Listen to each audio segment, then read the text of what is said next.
Okay, तो recording हमारी start हो गई है। तो हम लोग बात कर रहे थे यूनिट नंबर 1 की। आज हम लोग यूनिट 1 पढ़ेंगे। तो यूनिट 1 में हमारे पास टॉपिक्स इतने सारे होते हैं, इतने सारे हमारे पास क्या होते हैं, टॉपिक्स होते हैं। तो देखिए आप लोग सभी यहाँ पर टॉपिक्स। तो टॉपिक में हमारे पास पहला जो टॉपिक आता है वो आता है हमारे पास इलेक्ट्रिक चार्ज एंड प्रॉपर्टी। इसके बाद हमारे पास जो टॉपिक अगला आता है वो आता है Coulomb's inverse square law, electric field and it's intensity, electric field line, axial coaxial, position derivation, ये डेरिवेशन आता है हमारे पास, टॉर्क एंड वर्क डन ये आता है हमारे पास, गॉस थ्योरम हमारे पास आती है, और उससे रिलेटेड हमारे पास एप्लीकेशंस आती है। ठीक है।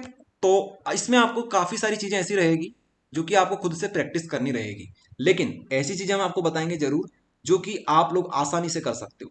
ठीक है। देखिए एक और चीज आपके लिए तैयार कर रखी है हमने। ये देखिए अभी फटाफट फिनिश कर लेंगे इस चैप्टर को, ज्यादा लंबा नहीं चलाएंगे इस चैप्टर को। देख लो ये यहाँ पर, ये क्या लिखा हुआ है यहाँ पर, चैप्टर 1 और 2। चैप्टर 1 और 2 के जो शॉर्ट नोट्स हमारे पास हो सकते थे, वेरी शॉर्ट नोट्स, शॉर्ट नहीं बोलेंगे, वेरी शॉर्ट नोट्स, तो यहाँ पर कर रखे हैं। लगभग 1 पेज के नोट्स हैं। नोट्स नहीं बोलना चाहिए इन्हें, इन्हें हम बोल सकते हैं स्पेशल फॉर्मूला या फिर इंपॉर्टेंट, मोस्ट इंपॉर्टेंट फॉर्मूला हमारे पास यहाँ पर लिखे हुए हैं। ठीक है, ये रहेंगे। तो काफी सिंपल चैप्टर है ये, फटाफट इसको स्टार्ट कर देते हैं। तो इसी तरीके से हम लोग चलेंगे। सबसे पहले बात आती है हमारे पास कि what is charge and it's property. Charge क्या होता है, प्रॉपर्टी क्या होती है। तो देखिए आप लोग फटाफट, चार्ज क्या होता है, electric charge and it's property यहाँ पर लिखा हुआ है। एक काम करते हैं, इसको स्क्रीन को पूरा शेयर कर देते हैं। वैसे तो आप लोग खुद भी जूम कर सकते हो, कोई बड़ी बात नहीं है। और हाँ, एक और बात आप लोगों को बता दें, आप लोग कोई कॉल वगैरह आए आपके पास तो उसको नेग्लेक्ट किया करो, क्योंकि अगर आप लोग एक बार क्लास आपने मान लो कोई से कॉल आपके पास आया, उसको अटेंड कर लिया, तो आपकी ये क्लास मिस हो सकती है, या फिर ये कैंसिल हो जाएगी, ये क्लास कैंसिल हो जाएगी, आप लोग फिर बात करते रह जाओगे। इसलिए बोल रहे हैं कि क्लास अगर कोई आपके पास कॉल वगैरह आए तो उसको नेग्लेक्ट कर देना, काट देना, कोई ज्यादा इंपॉर्टेंट ना हो तो। ओके, 1 घंटे 1.5 घंटे की बात यहाँ पर आप लोग देखेंगे। तो हमारे पास बात आती है इलेक्ट्रिक चार्ज की। The intrinsic fundamental properties of electrostatics are called electric charge. तो फटाफट कॉपी पेन निकाल लो और यहाँ पर ये लिख लो। इलेक्ट्रिक चार्ज क्या होता है, द इंट्रिंसिक फंडामेंटल प्रॉपर्टी या फिर बेसिक प्रॉपर्टी हम लोग बोले किसकी, इलेक्ट्रोस्टैटिक्स की। इलेक्ट्रोस्टैट की जो सबसे फंडामेंटल फंडामेंटल यूनिट होती है या फिर प्रॉपर्टी होती है, वही हमारी क्या होती है, इलेक्ट्रिक चार्ज होती है। इलेक्ट्रिक चार्ज को क्यू से डिनोट किया जाता है, और इसकी एसआई यूनिट क्या होती है, कूलाम होती है। अब इस चीज को बताने से कोई ज्यादा मतलब है नहीं, बहुत सारे बच्चों को ये चीज पहले से आती है।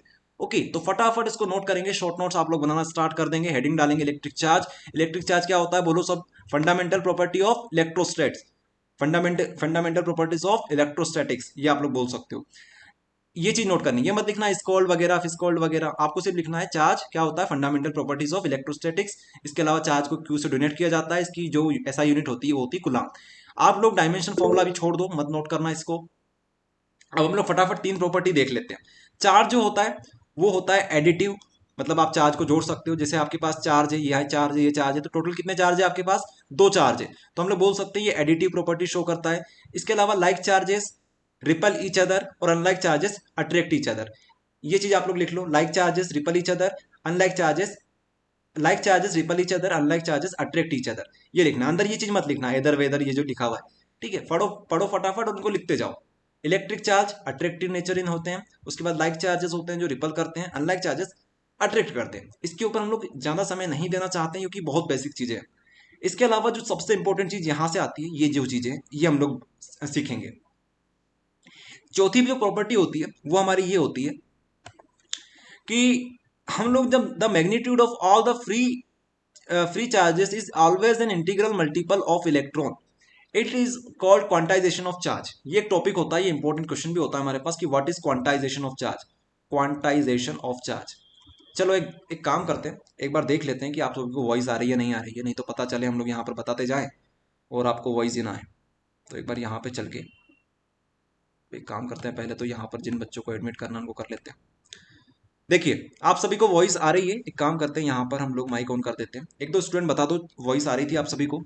यस सर आ रही है। ओके ओके, बस इतना ही कंफर्म करना था। हाँ, तो जो स्टूडेंट लेट हो गए हैं, कोई बात नहीं है, वैसे टाइम पे आया करो आप लोग। ये देख लो अभी हमने कुछ ज्यादा कुछ पढ़ा नहीं है। चार्ज बताया, तो चार्ज क्या होता है, फंडामेंटल प्रॉपर्टी होती है किसकी, इलेक्ट्रोस्टैटिक्स की। दूसरी बात बताई, चार्ज को हम लोग क्यू से डिनोट करते हैं, कूलाम होती है इसकी यूनिट, ये लिखना है आपको। फिर हमने बात करी 3 प्रॉपर्टी की। पहली प्रॉपर्टी है charge, charge additive in nature होता है, चार्ज को आप लोग जोड़ सकते हो। मान लो आपके पास 4 चार्ज है तो आप लोग काउंट करके बता सकते हो 1 2 3 4। आई बात समझ में।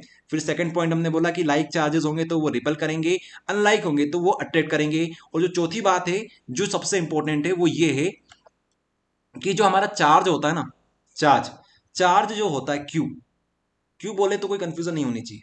क्यू जो होता है उसको आप लोग इस तरीके से समझ सकते हो कि ये आप लोगों को देखने को मिलेगा इंटीग्रेटेड फॉर्म में मिलेगा, या फिर हम लोग ऐसा बोल सकते हैं कि अगर हम लोग हमारे पास एक इलेक्ट्रॉन है, इलेक्ट्रॉन के फॉर्म में मिलेगा।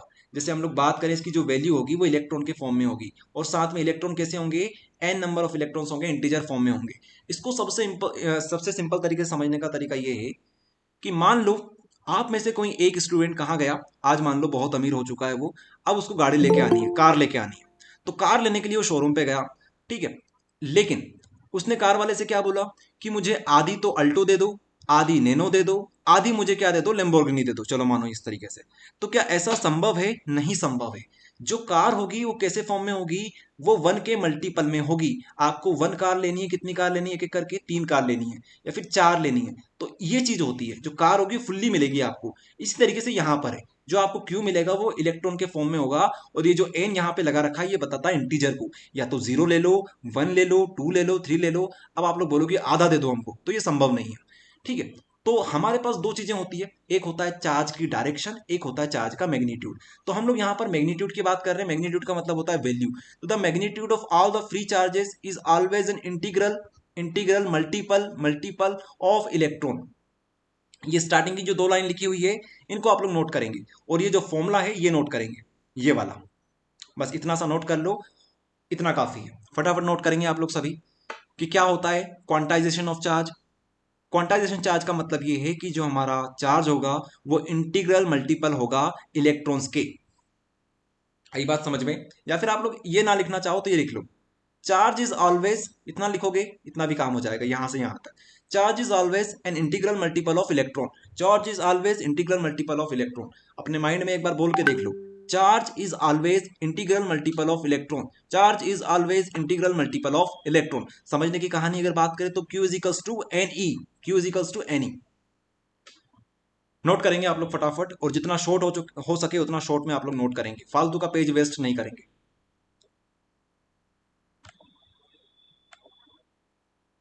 चलिए, तो नोट हो गया सभी का, बोलिए कर लिया सभी ने नोट? अब एक काम करते हैं, माइक ऑन कर देते हैं। यस सर, हो यस गया। सर। यस सर, कर लिया नोट। अब चलो, तो ये टॉपिक हमारा हुआ फिनिश। अब इसमें पूछने वाली कोई बात नहीं है। एक काम करेंगे, अगले टॉपिक पे मूव करेंगे, ठीक है। जब डाउट आएगा हम खुद समझ जाएंगे कौन से टॉपिक में आपको डाउट आ सकता है। अब इनमें टॉपिक में डाउट आना कोई बड़ी बात नहीं है। तो पहला टॉपिक खत्म, दूसरे टॉपिक के ऊपर मूव करते हैं, कुलाम्स इनवर्स स्क्वायर लॉ। ये छोड़िए, ये छोड़िए, यहाँ पर कुलाम्स इनवर्स स्क्वायर लॉ पे मूव करेंगे। तो यहाँ पर हम लोग देखेंगे कुलाम्स इनवर्स स्क्वायर लॉ। तो एक बार पढ़ लेते हैं, उसके बाद हम लोग शॉर्ट नोट्स बनाएंगे इसके। तो 1785 की बात है, साल वगैरह किसी को याद करने की कोई जरूरत नहीं है, किसी को याद नहीं होते, लेकिन हमने यहाँ पर थ्योरी लिख रखी है। In the year 1785 Charles Coulomb measure the force of attraction और repulsion between the point charges are called Coulomb's inverse square law. According to the Coulomb's the force of attraction be repulsive between the 2 point charges is called proportional to the product of their magnitude. चलो एक काम करते हैं, यहाँ पर आ जाते हैं, पहले तो यहाँ पे आ जाएं। मान लीजिए आपने 2 चार्जेस ले रखे हैं, एक रखा है Q1, एक रखा है Q2। ओके, क्या रखा है आपने? Q1 और Q2 2 चार्जेस रख रखे हैं। तो अब इनके बीच में जो फोर्स लग रहा होगा, जो दोनों के बीच में फोर्स लग रहा होगा यहां पर और यहां पर, तो इन दोनों का जो फोर्स होगा वो किसके इक्वल रहेगा? उन्होंने ये बोला कि जो फोर्स रहेगा वो इक्वल रहेगा, डायरेक्टली प्रोपोर्शनल रहेगा Q1 और Q2 के मल्टीपल के। मतलब इन दोनों का आप लोग अगर प्रोडक्ट निकालो तो इनके डायरेक्टली प्रोपोर्शनल रहेगा। और उन्होंने क्या बताई कि ये जो रहेगा वो इनवर्सली प्रोपोर्शनल रहेगा इनके बीच की दूरी के बीच में। ये जो दूरी दिख रही है ना आपको, इसको हम लोग R बोल सकते हैं। इनके बीच की दूरी के बीच जो रहेगा उसके भी डायरेक्टली इनवर्सली प्रोपोर्शनल रहेगा स्क्वायर में। इसको बोलते हैं inverse square. Okay, inversely square रहेगा आर स्क्वायर के। इस तरीके से हम लोग समझेंगे। तो एक बन गई ये इक्वेशन, एक बन गई ये इक्वेशन। अब दोनों को इक्वल रख दो तो ये आएगा हमारे पास F इज इक्वल्स टू के Q1 Q2 अपॉन में R स्क्वायर। यही होता है हमारे पास किसका नियम? यही होता है हमारे पास कूलॉम का इनवर्स स्क्वायर नियम। और आप लोग में से बहुत सारे स्टूडेंट इसके फेमिलियर होंगे, कभी ना कभी इसके बारे में जरूर सुना होगा, क्योंकि यही हम लोग स्टार्टिंग की क्लासेस में पढ़ते थे।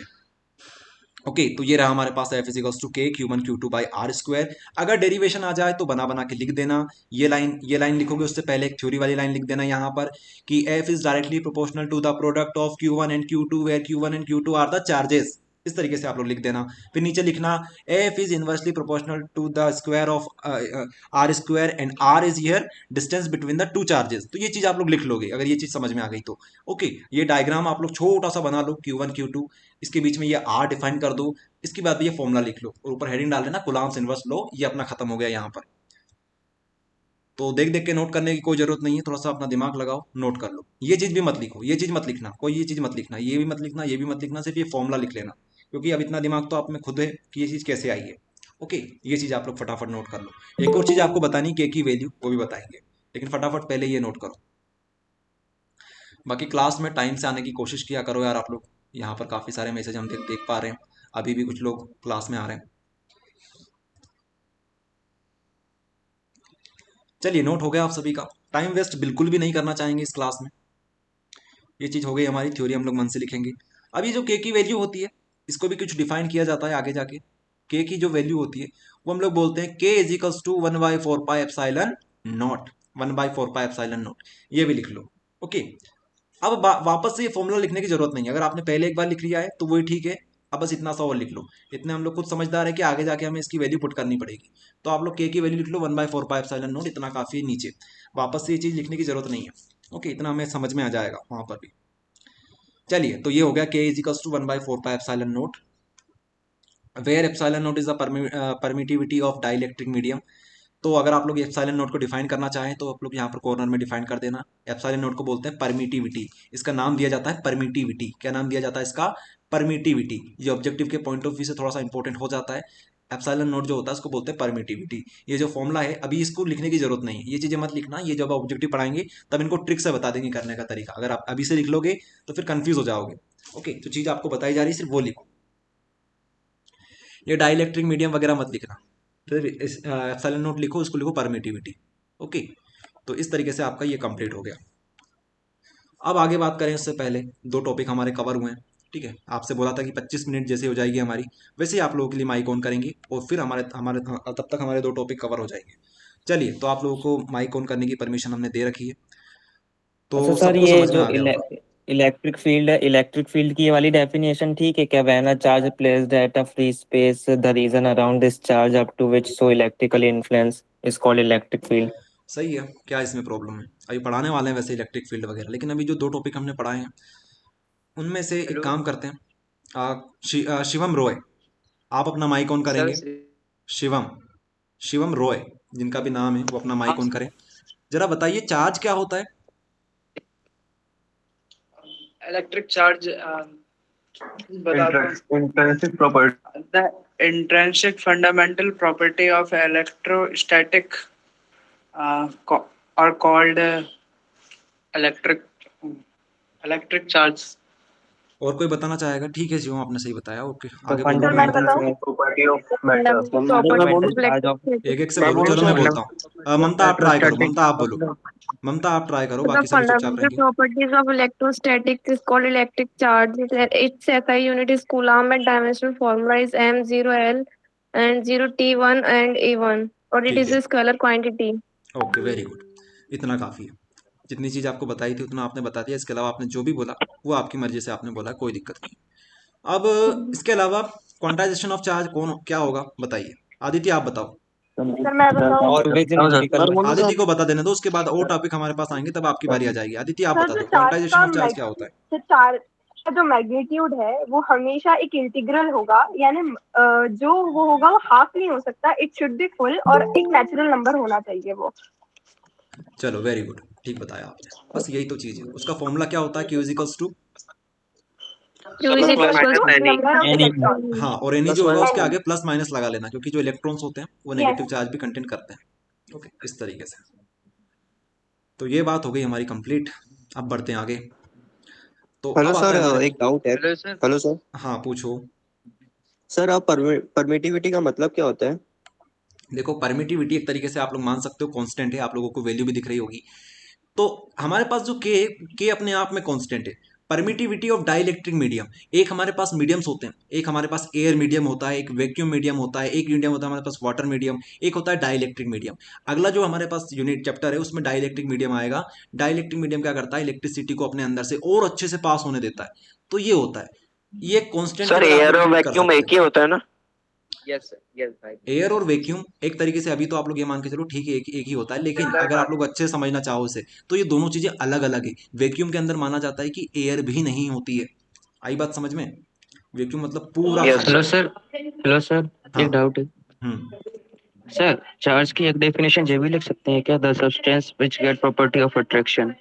नहीं लिख सकते यार, ये डेफिनेशन अब मतलब नहीं लिख सकते आप लोग। अगर क्लास 12th में हो तो फंडामेंटल यूनिट जो अपनी है उसी को बताओ, प्रॉपर्टी है वो बताओ। देखो ऐसी चीज आप लोग क्वेश्चन पूछोगे तो यार अपनी क्लास का टाइम वेस्ट होगा।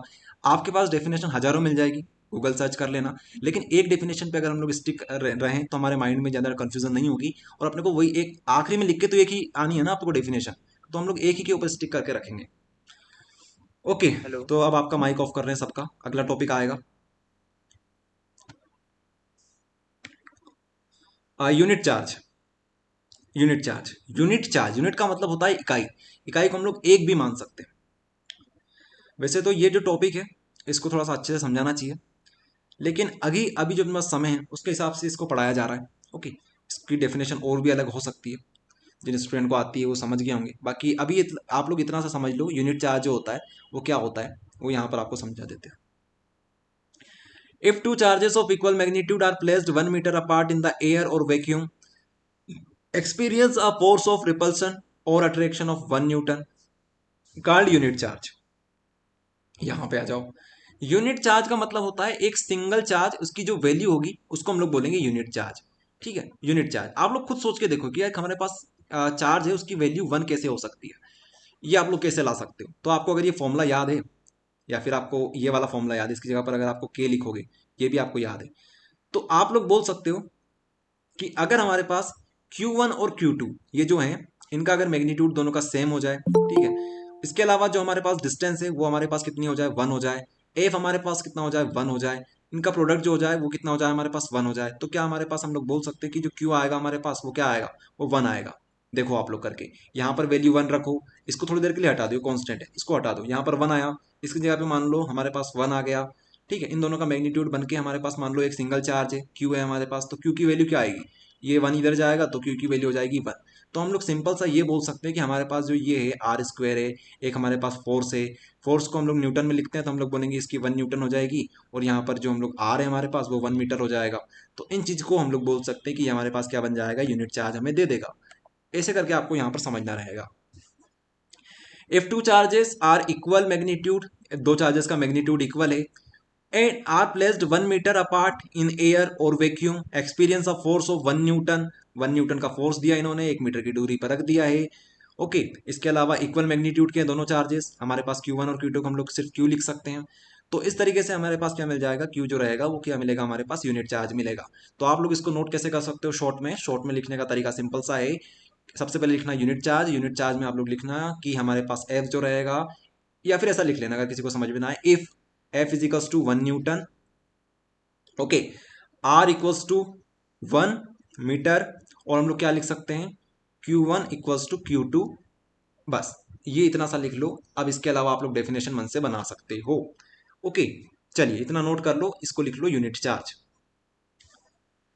शॉर्ट में नोट्स बनवा रहे हैं ताकि आपका रिवीजन आसानी से हो सके, फटाफट नोट करेंगे, टाइम बिल्कुल वेस्ट नहीं करेंगे। एफ आर क्यू, इस तरीके से आप लोग इनको मैनेज कर लो। इधर लिखो 1 m Q1 equals to Q2, ये आपका कंप्लीट हुआ।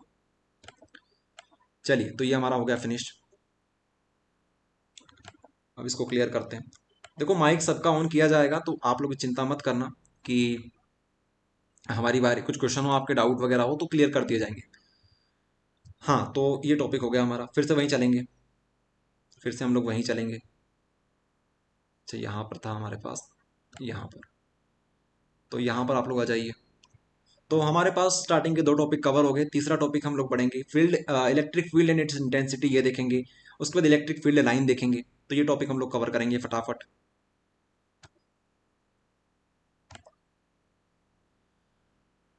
देखो इस चैप्टर में हम लोग ज़्यादा टाइम नहीं देंगे क्योंकि आपको बहुत सारी चीज़ें पहले से आती है, तो जो चीज़ें जिन बच्चों को कुछ भी नहीं आता उनके हिसाब से थोड़ा सा बता रहे हैं यहाँ पर कि शॉर्ट में आप लोग कैसे समझ सकते हो। तो ये देखिए यहाँ पर हमारे पास आती है इलेक्ट्रिक फील्ड और उसकी इंटेंसिटी। क्या होते हैं दोनों? When an electric charge is placed in the air space then the region around this charge up to which it shows electric influences is called electric field. मान लीजिए आप गए मार्केट में, थोड़ी देर के लिए मान लीजिए एक पैरेलल यूनिवर्स में आप जी रहे हो। मान लीजिए कहीं पर बाजार में चार्ज बिक रहा है, चार्ज बिक रहा है। मान लीजिए चार्ज आपने घर पे लेकर आ गए, ठीक है, घर पे आप लोग लेके आ गए। तो अब ये जो चार्ज होगा वो अपने आइड साइड क्या बनाएगा? एक इलेक्ट्रिक फील्ड बनाएगा। क्या ये इलेक्ट्रिक फील्ड हम लोग देख सकते हैं? नहीं देख सकते। ये चीज रहेगी, ये चार्ज अपने आइड साइड क्या बनाएगा? इलेक्ट्रिक फील्ड बनाएगा। आप लोग इस तरीके से बना सकते हो, कोई दिक्कत नहीं है। इस तरीके से देखी किसी ने नहीं है, समझ रहे हो आप लोग सभी? देखी किसी ने नहीं है, तो आप लोग बनाने का तरीका ये बना सकते हो, ये बना सकते हो, ये बना सकते हो। इसी को बोलते हैं इलेक्ट्रिक फील्ड। बताइए क्या था इसमें? The region around this charge up to which it shows electric influences is called electric field. एक बात बहुत सारे स्टूडेंट मिस कर देंगे इसमें, ये वर्ड रीजन। अरे फील्ड, फील्ड क्या होता है? फील्ड एक रीजन होता है। इलेक्ट्रिक फील्ड में इलेक्ट्रिक बाद में, पहले फील्ड है वो। समझ रहे हो आप लोग? जैसे हम लोग सुनते हैं स्पाइडरमैन, सुपरमैन, तो सुपरमैन है तो क्या है? वो है तो मैन ही है, तो वो मैन। तो इसी तरीके से इलेक्ट्रिक फील्ड क्या है? इलेक्ट्रिक फील्ड में हमारे पास फील्ड है, तो फील्ड क्या होता है? रीजन होता है। तो the region around this charge up to which it shows electric influences, जहां तक वो प्रभाव डाल सके उसको बोलेंगे हम लोग इलेक्ट्रिक फील्ड। तो इलेक्ट्रिक फील्ड आपसे कोई पूछे तो क्या बोलोगे? ये एक रीजन है। किसकी वजह से रीजन बन रहा है? तो क्या बोलोगे? ये चार्ज की वजह से बन रहा है। फिर आपके मन में आएगा कि भैया रीजन तो पूरा दुनिया में फैल जाएगा ऐसे, तो नहीं, जहां तक वो अपने इलेक्ट्रिक इन्फ्लुएंसेस फैला सके वहीं तक। तो आप लोग ये डेफिनेशन लिख सकते हो यहां से यहां तक। एक लाइन में आप लोग लिखने की कोशिश करना, इलेक्ट्रिक फील्ड हेडिंग डालना, उसके नीचे लिखना the charge, the region around which, the region around this charge up to which it shows the electric property. या फिर आप लोग ऐसा लिख लो, the region around a charge up to which it shows the electric influences. ऐसा लिख लो तो हो जाएगा काम आपका खत्म। ओके, डायग्राम बनाना चाहो तो कोई सा भी, वैसे दो ही बना दो। छोटे छोटे बनाना, ज़्यादा बड़े मत बनाना, नहीं तो पता चले पूरे पेज भर लो आप लोग उसमें बनाने में। तो सिर्फ छोटे छोटे डायग्राम बना लेना, ज़्यादा बड़ा बनाने से कोई मतलब नहीं। एग्जाम में बना के आना बड़ा डायग्राम, यहाँ पर मत बनाओ। हाँ, तो ये हो गया हमारा खत्म। अब बात करते हैं, इलेक्ट्रिक फील्ड समझ में आ गई। अब हमको ये समझा दो इंटेंसिटी ऑफ इलेक्ट्रिक फील्ड, ये क्या चीज़ होती है। तो सुनिएगा आप लोग ध्यान से। द फोर्स ऑफ अट्रैक्शन और repulsion experience by a unit positive test charge inside an electric field of that charge called intensity of electric field. It is a vector quantity. It is denoted by E, और उसके ऊपर आप लोग इस तरीके से arrow लगा लो। क्या समझे हम लोग? काफी सिंपल चीज है इंटेंसिटी ऑफ इलेक्ट्रिक फील्ड। ये क्या बोलता है? द फोर्स ऑफ अट्रैक्शन और रिपल्शन। एक ये क्या है? Electric intensity of electric field क्या है? ये फोर्स है। इंटेंसिटी ऑफ इलेक्ट्रिक फील्ड क्या है? पहले की फोर्स है। कौन सा फोर्स है? या तो ये अट्रैक्शन वाला हो सकता है, रिपल्शन वाला हो सकता है। फिर दूसरा क्वेश्चन हमारे माइंड में आता है, चलो ठीक है फोर्स है हमारे पास, फोर्स किसके ऊपर लग रहा है? ठीक है, या फिर कौन इसको एक्सपीरियंस कर रहा है, किसके ऊपर ये लग रहा है? एक्सपीरियंस करना मतलब किसके ऊपर ये फोर्स लग रहा है, किसके ऊपर ये फोर्स लग रहा है। तो बस बात वही आ जाएगी, चार्ज के ऊपर, by a unit charge, unit positive test charge. यहां पर हम लोग जो बात करेंगे एक single unit positive test charge के ऊपर बात करेंगे। इस छोटे से टेस्ट चार्ज के ऊपर जो फोर्स लग रहा होगा, यूनिट पॉजिटिव टेस्ट चार्ज के ऊपर जो फोर्स लग रहा होगा, किसके बीच में? एक फील्ड होगी यहाँ पर, inside a magnetic field, electric field. एक हमारे पास फील्ड होगी, फील्ड के अंदर चार्ज होगा, चार्ज के ऊपर फोर्स लगेगा, उस फोर्स को ही हम लोग क्या बोलेंगे? उस फोर्स को ही हम लोग बोलेंगे इंटेंसिटी ऑफ इलेक्ट्रिक फील्ड। तो आप लोग एक शब्द में क्या बोल सकते हो? अगर एक शब्द में कोई पूछे कि इंटेंसिटी ऑफ इलेक्ट्रिक फील्ड क्या है, तो बोलोगे फोर्स। फिर सामने वाला आपसे पूछेगा, चलो ठीक है फोर्स है, तो फोर्स किसके ऊपर लग रहा है? तो क्या बोलोगे? यूनिट पॉजिटिव टेस्ट चार्ज के ऊपर ये फोर्स लग रहा है। ठीक है, ये दो चीज हमें समझ में आई। तीसरी चीज आपसे पूछेगा कि ये जो चार्ज वो कहाँ पे रखा हुआ है, तो आप लोग क्या बोलोगे? Inside the electric field. Inside the electric field, एक इलेक्ट्रिक फील्ड के अंदर रखा हुआ है। बस ये तीन चीजें इंपॉर्टेंट, इसके अलावा कुछ भी इसमें नहीं है। अगर ये चीज समझ में आ गई तो आप लोग इसकी डेफिनेशन खुद से बना सकते हो। इसको डिनोट करते हैं इस तरीके से, इंटेंसिटी ऑफ इलेक्ट्रिक फील्ड को। तो हम लोग बोलेंगे एफ, फोर्स लग रहा है किसके ऊपर? यूनिट पॉजिटिव टेस्ट चार्ज के ऊपर। और यूनिट पॉजिटिव टेस्ट चार्ज को कुछ इस तरीके से डिनोट किया जाता है, क्यू नोट। तो फोर्स किसके ऊपर लग रहा है? क्यू नोट के ऊपर। तो ये इसका फॉर्मूला बन गया। अब नोट करो, जो जो चीजें आपको बताइए वही नोट करो, इसके अलावा फालतू चीजें आप लोग नोट नहीं करोगे। इसको डिनोट करने का तरीका ये है, ये मत लिखना इट इज डिनोटेड बाय ये, आप लोग सिर्फ ये सिंबल बना लेना वहां पर। इसके अलावा ये वेक्टर क्वांटिटी होती है, तो ये भी मत लिखना वेक्टर क्वांटिटी। जिसके ऊपर भी ये कैप लगा होता है वो वेक्टर क्वांटिटी होती है। ओके, ये भी नोट करने की जरूरत नहीं है, ये तो हम लोग बाय डिफॉल्ट जानते हैं। ओके, तो फालतू चीजें नोट मत करो, जो चीजें हैं जहां से हम लोग समझ सकते हैं पूरी कहानी को वो चीज नोट करो।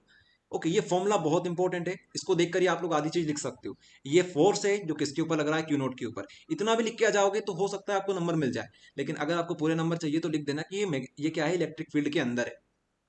चलिए, तो ये हमारी डेफिनेशन होती है कवर। एक बार जिन लोगों ने लिख लिया है अपनी कॉपी में, वो क्या करेंगे, वो रिवाइज कर लो एक बार, तो अच्छे से रिवाइज कर लो एक बार, पढ़ लो, थोड़ा सा टाइम आपको देते हैं, रिवाइज करो आप लोग फटाफट, फिर आपसे पूछते हैं। हाँ, तो माइक ऑन करने की परमिशन अब आपके पास है। Hello sir. हाँ श्रेयांश, क्या नाम है आपका, बोलिए। श्रेयांश सर। हाँ सर श्रेयांश मेरा बोलिए। क्वेश्चन है हम्म कि अपन है ना यूनिट पॉजिटिव चार्ज क्यों नहीं लेते, नेगेटिव चार्ज क्यों नहीं लेते? यहाँ मतलब पर जहाँ पे कंडीशन भी ये होती है कि आपको जो पॉजिटिव चार्ज होता है ना, हम लोग क्या करते हैं, अपने पास एक फील्ड, अपने पास क्या होती है, इलेक्ट्रिक लाइन से आप लोग आगे पढ़ोगे, इलेक्ट्रिक लाइन की डायरेक्शन जो होती है वो हम लोग सिर्फ और सिर्फ कहाँ से बता सकते हैं, इलेक्ट्रिक फील्ड की लाइन हम लोग क्यू नोट की हेल्प से बता सकते हैं। क्यू नोट अपने पास क्या होता है, यूनिट पॉजिटिव टेस्ट चार्ज होता है, छोटा सा चार्ज। ये डायरेक्शन बताने के लिए बहुत यूजफुल होता है।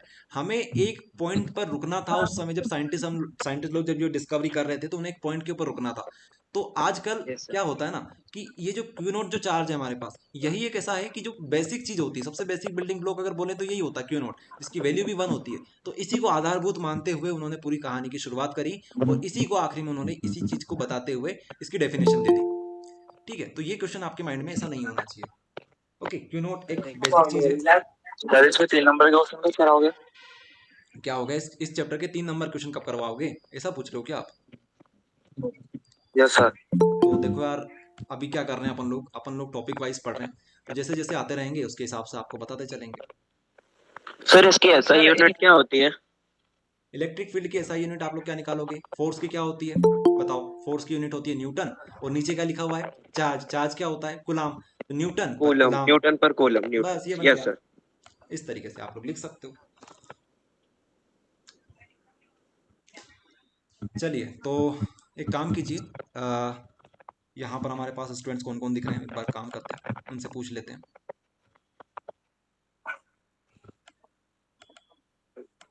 ऋषि है, ऋषि ऋषि। एक काम करते हैं, किसी को समझ में आ गया है, दोनों चीजें समझ में आ गई है, तो एक काम करो, माइक ऑन करो अपना। एक काम करो, सभी से नहीं पूछते, नहीं तो सभी चालू हो जाएंगे। रीना हमें यहाँ पर हैंड रेस करते हुए दिखाई दे रही है। रीना, आप बताइए कि ये इलेक्ट्रिक फील्ड क्या होती है। सर इलेक्ट्रिक फील्ड, सर जहाँ तक सर इलेक्ट्रिकल इन्फ्लुएंस करता है, मतलब जहाँ तक इलेक्ट्रिक चार्ज जितने एरिया तक प्रभाव डालता है उसको हम इलेक्ट्रिक फील्ड बोलते हैं। ओके, ठीक है। इसके अलावा कोई और स्टूडेंट जो बोलना चाहेगा, जो intensity of electric question field, कहना तो है नोट करो।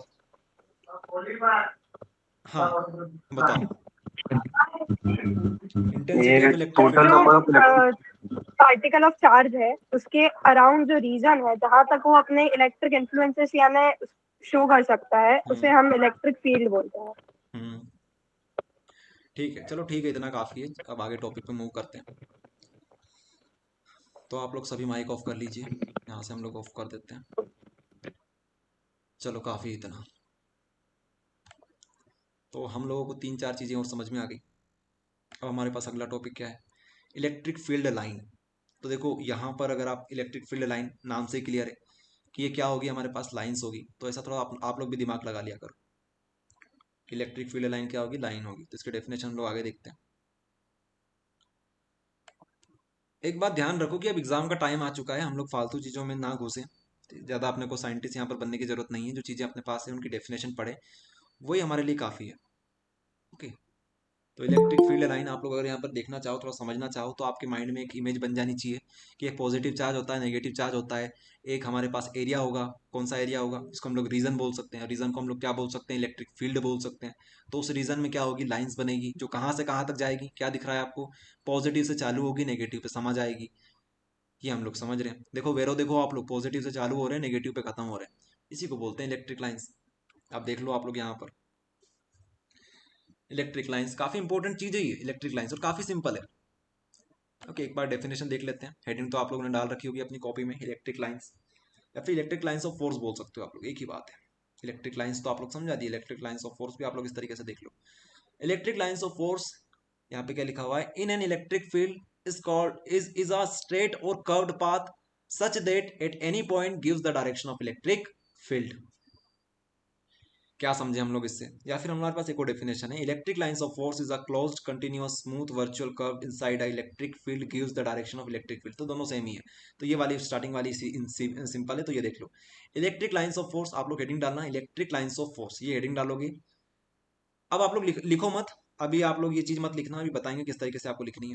Electric lines of force in an electric field is a straight और कर्व्ड पाथ। या तो ये स्ट्रेट हो सकती है ऐसी, जैसे कि हमारे पास मान लो यहाँ पर Q1 है और यहाँ पर मान लो Q2 है, तो ये स्ट्रेट भी हो सकती है, कर्व्ड भी हो सकती है, कर्व इस तरीके से ये बना सकती है। ओके, तो ये होती है इलेक्ट्रिक लाइंस। तो electric lines of force in an electric field, ये किसके अंदर होगी? इलेक्ट्रिक फील्ड के अंदर होगी, एक रीजन के अंदर होगी।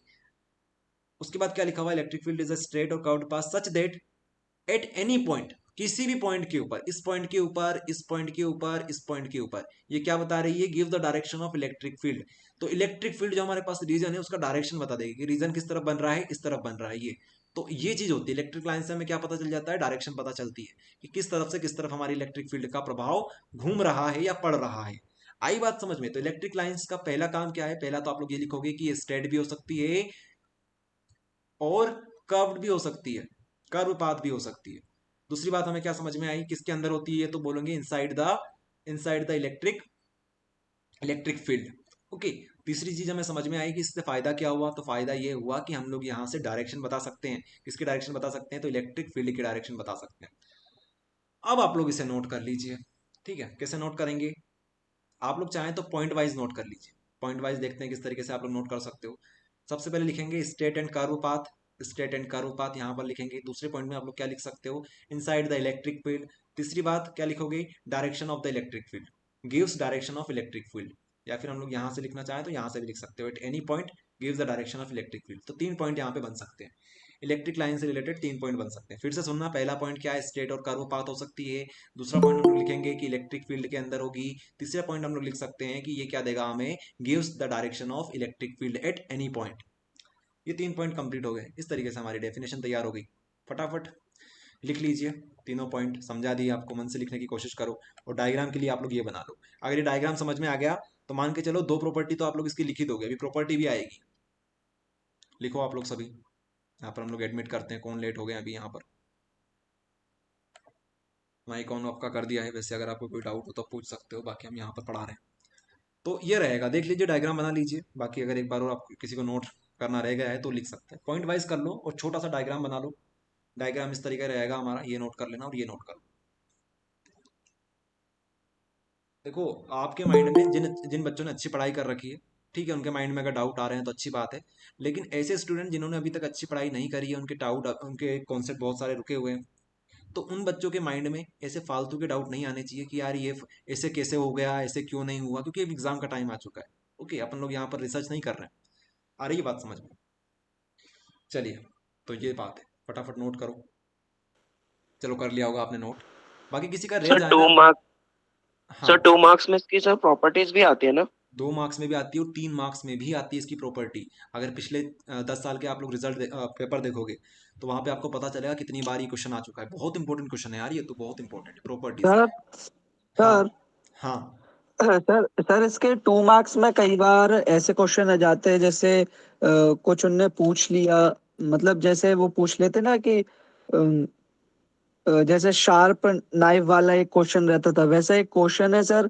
जैसे what will happen if the entire charge is located outside the closed surface. तो सर इसका क्या होगा आंसर? ये जो टॉपिक आप लोग बोल रहे हो ना, ये आगे का टॉपिक है, एक आएगा अभी। ये देखो, हमने बता रखा ना यहाँ पर, ये देखो, ये यहाँ पर ये एक हमारा टॉपिक आता है होलोस्फेयर, ये एप्लीकेशन ऑफ गॉस थ्योरम। इसके अलावा इसके अंदर एक टॉपिक आता है हमारा होलोस्फेयर। तो वहां पर आपको बता देंगे, एक वर्ड का उसका आंसर होता है कि अंदर रखा है तो यहाँ पर जो चार्ज होगा उसकी value, intensity of electric field 0 हो जाएगी। ये होता है उसका आंसर, 0।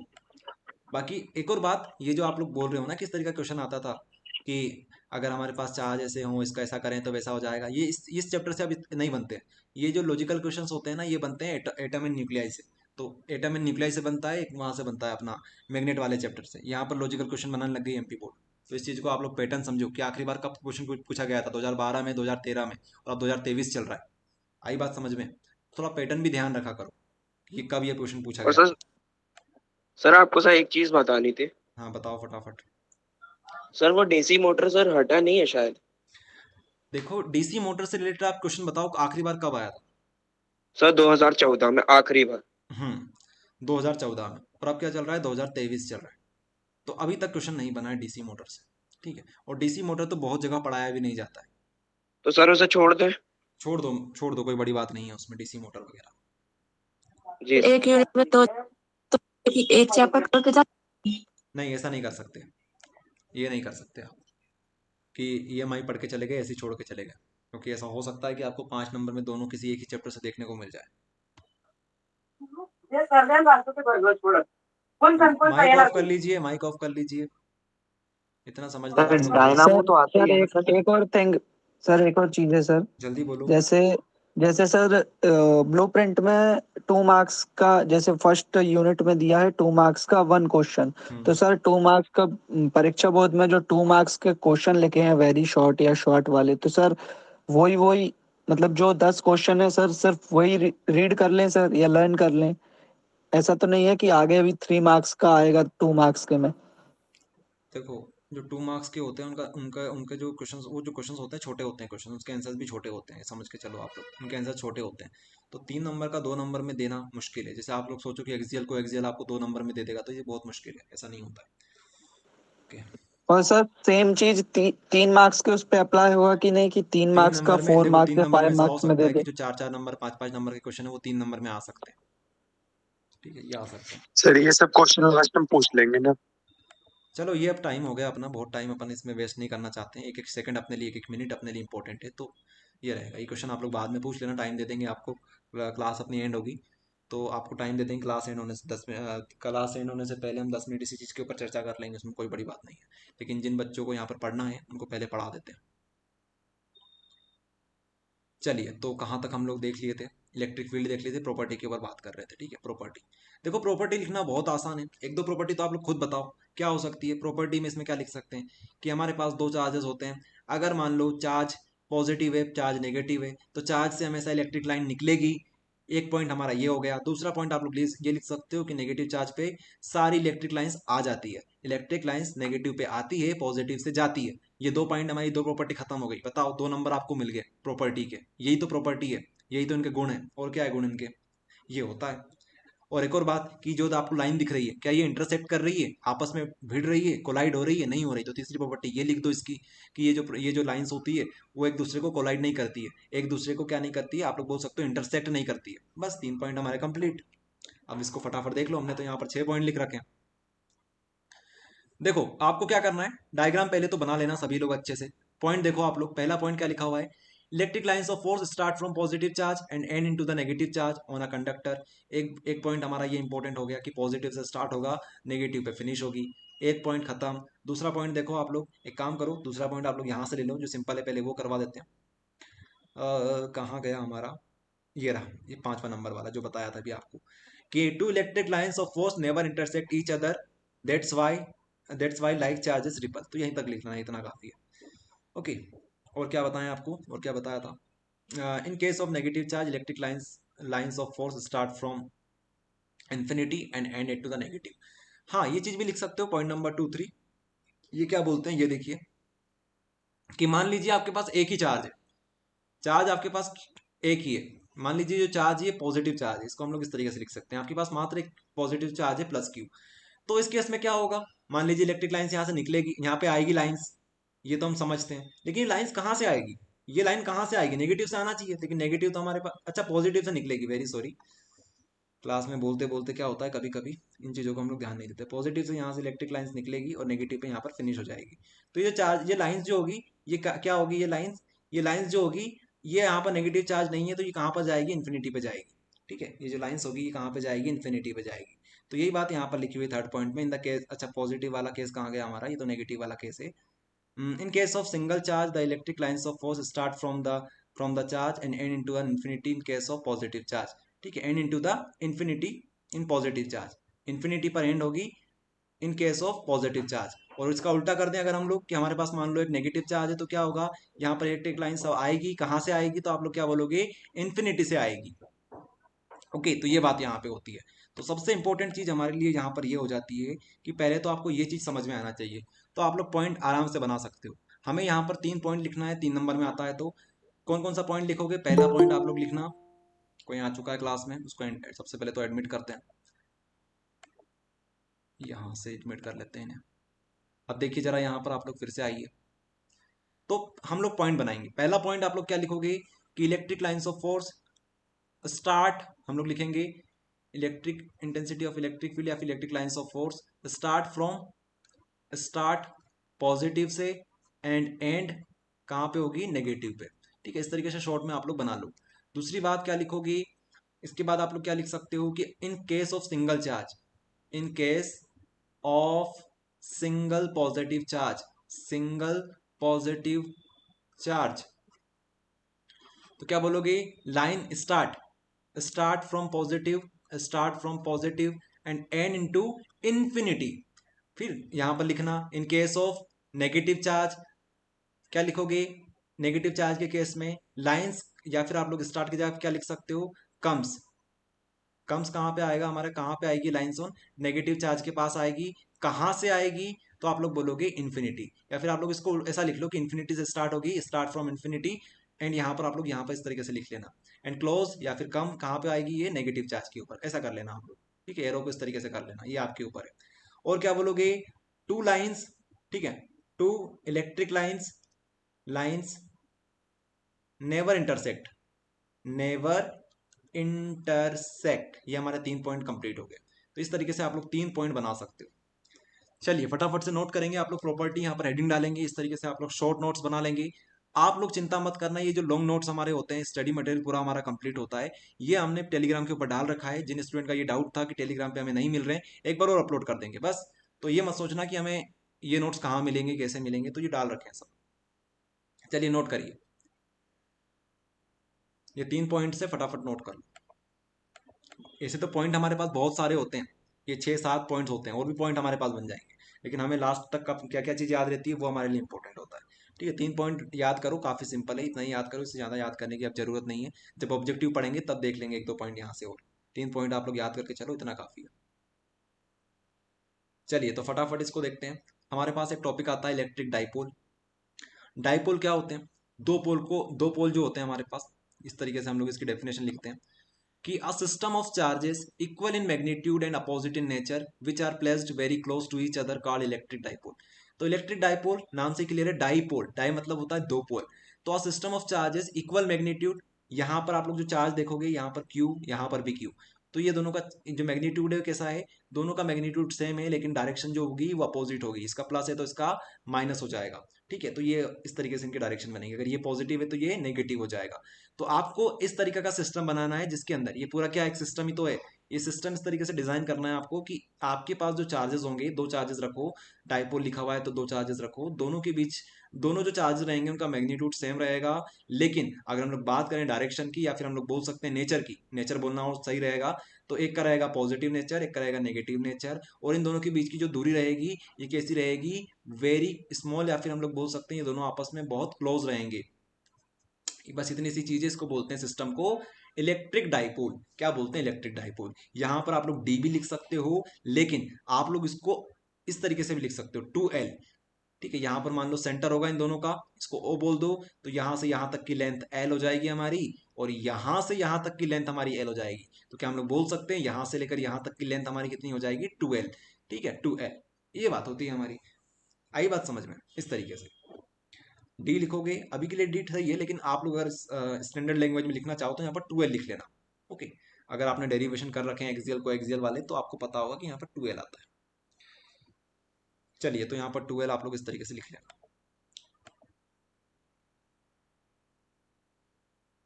ओके, तो इस तरीके से हमारा इलेक्ट्रिक डाइपोल का ये फिनिश होता है। एक काम करते हैं, नोट्स भी आपको थोड़ा बता देते हैं किस तरीके से आप लोग बना सकते हो। इलेक्ट्रिक डाइपोल सबसे पहले क्या बताओगे कि जो चार्जेस होंगे मैग्नीट्यूड वाइज सेम होंगे। यहाँ पर लिख लेना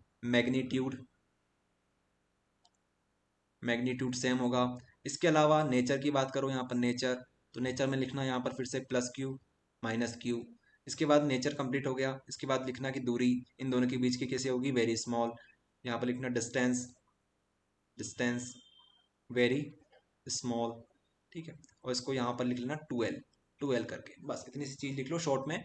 और ये वाला डायग्राम आप लोग बना लो, ये सही रहेगा। ये आप लोग यहाँ पर डी लिखा हुआ है तो आप लोग ये वाला बना लो। ओके, ये रहेगा। अब आपको कुछ चीज़ें याद करनी पड़ सकती है अगर आपके थोड़े से कॉन्सेप्ट ढीले हैं या फिर आपने ये पढ़ाई इस चैप्टर को पढ़ा नहीं है, तो आपके लिए सबसे सिंपल तरीका ये है कि इसको याद कर लो। ओके, अगर आपको याद है तो कोई बात नहीं। ये टॉपिक में हमारा होता है फिनिश। अगले टॉपिक पे मूव करने से पहले एक बार माइक ऑन कर देते हैं आप सभी लोगों का। तो अगर कोई डाउट हो इससे रिलेटेड तो ही पूछना, और बाकी फालतू डाउट आप लोग मत पूछना। चलिए पूछ सकते हैं आप लोग अपने डाउट्स। ठीक है, no doubt. Sir sir uniform dipole का चार्जेस नहीं डेरिवेशन बताया। आएगा? क्या हो गया, एक एक से पूछें आप लोग।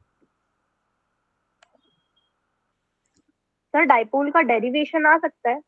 डाइपोल का डेरिवेशन 3 नंबर में आ सकता है। डाइपोल का डेरिवेशन किस तरीके से आप लोग बताओगे? डाइपोल जो होते हैं वो कनेक्टेड होते हैं ना, एक होता है हमारे पास एक्सियल, एक होता है कोएक्सियल, वो आ सकते हैं डेरिवेशंस। लेकिन इस बार क्या है ना, 3 नंबर में इतने बड़े डेरिवेशन देना थोड़ा सा ओड लगता है कि एमपी बोर्ड चाहे तो ये डेरिवेशन ना भी दे, चांसेस यही है कि नहीं आएंगे।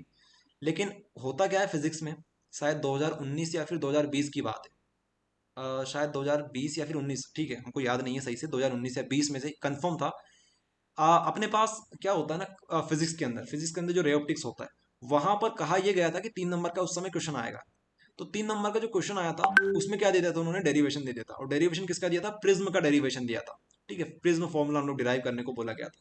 तो 3 नंबर में वो दे सकते हैं, तो फिर ये भी दे सकते हैं, एक्सियल को एक्सियल। ओके, ये रहेगा। यस सर सर, यूनिफॉर्म 2020 में आया चार्जेस था नहीं प्रिज्म। बताया। हाँ बोलिए। सर सर जो चार्ज डेटा है वो कितना परसेंट आ सकता है उसमें से? देखिए आपसे फिर हम बोलेंगे कि यार सर आप ये लोग एक जगह पर डायपोल का तो 2020 में 5 मार्क्स में आया था सर, अभी थ्री इलेक्ट्रिक डाइपोल मार्क्स का, में इसकी।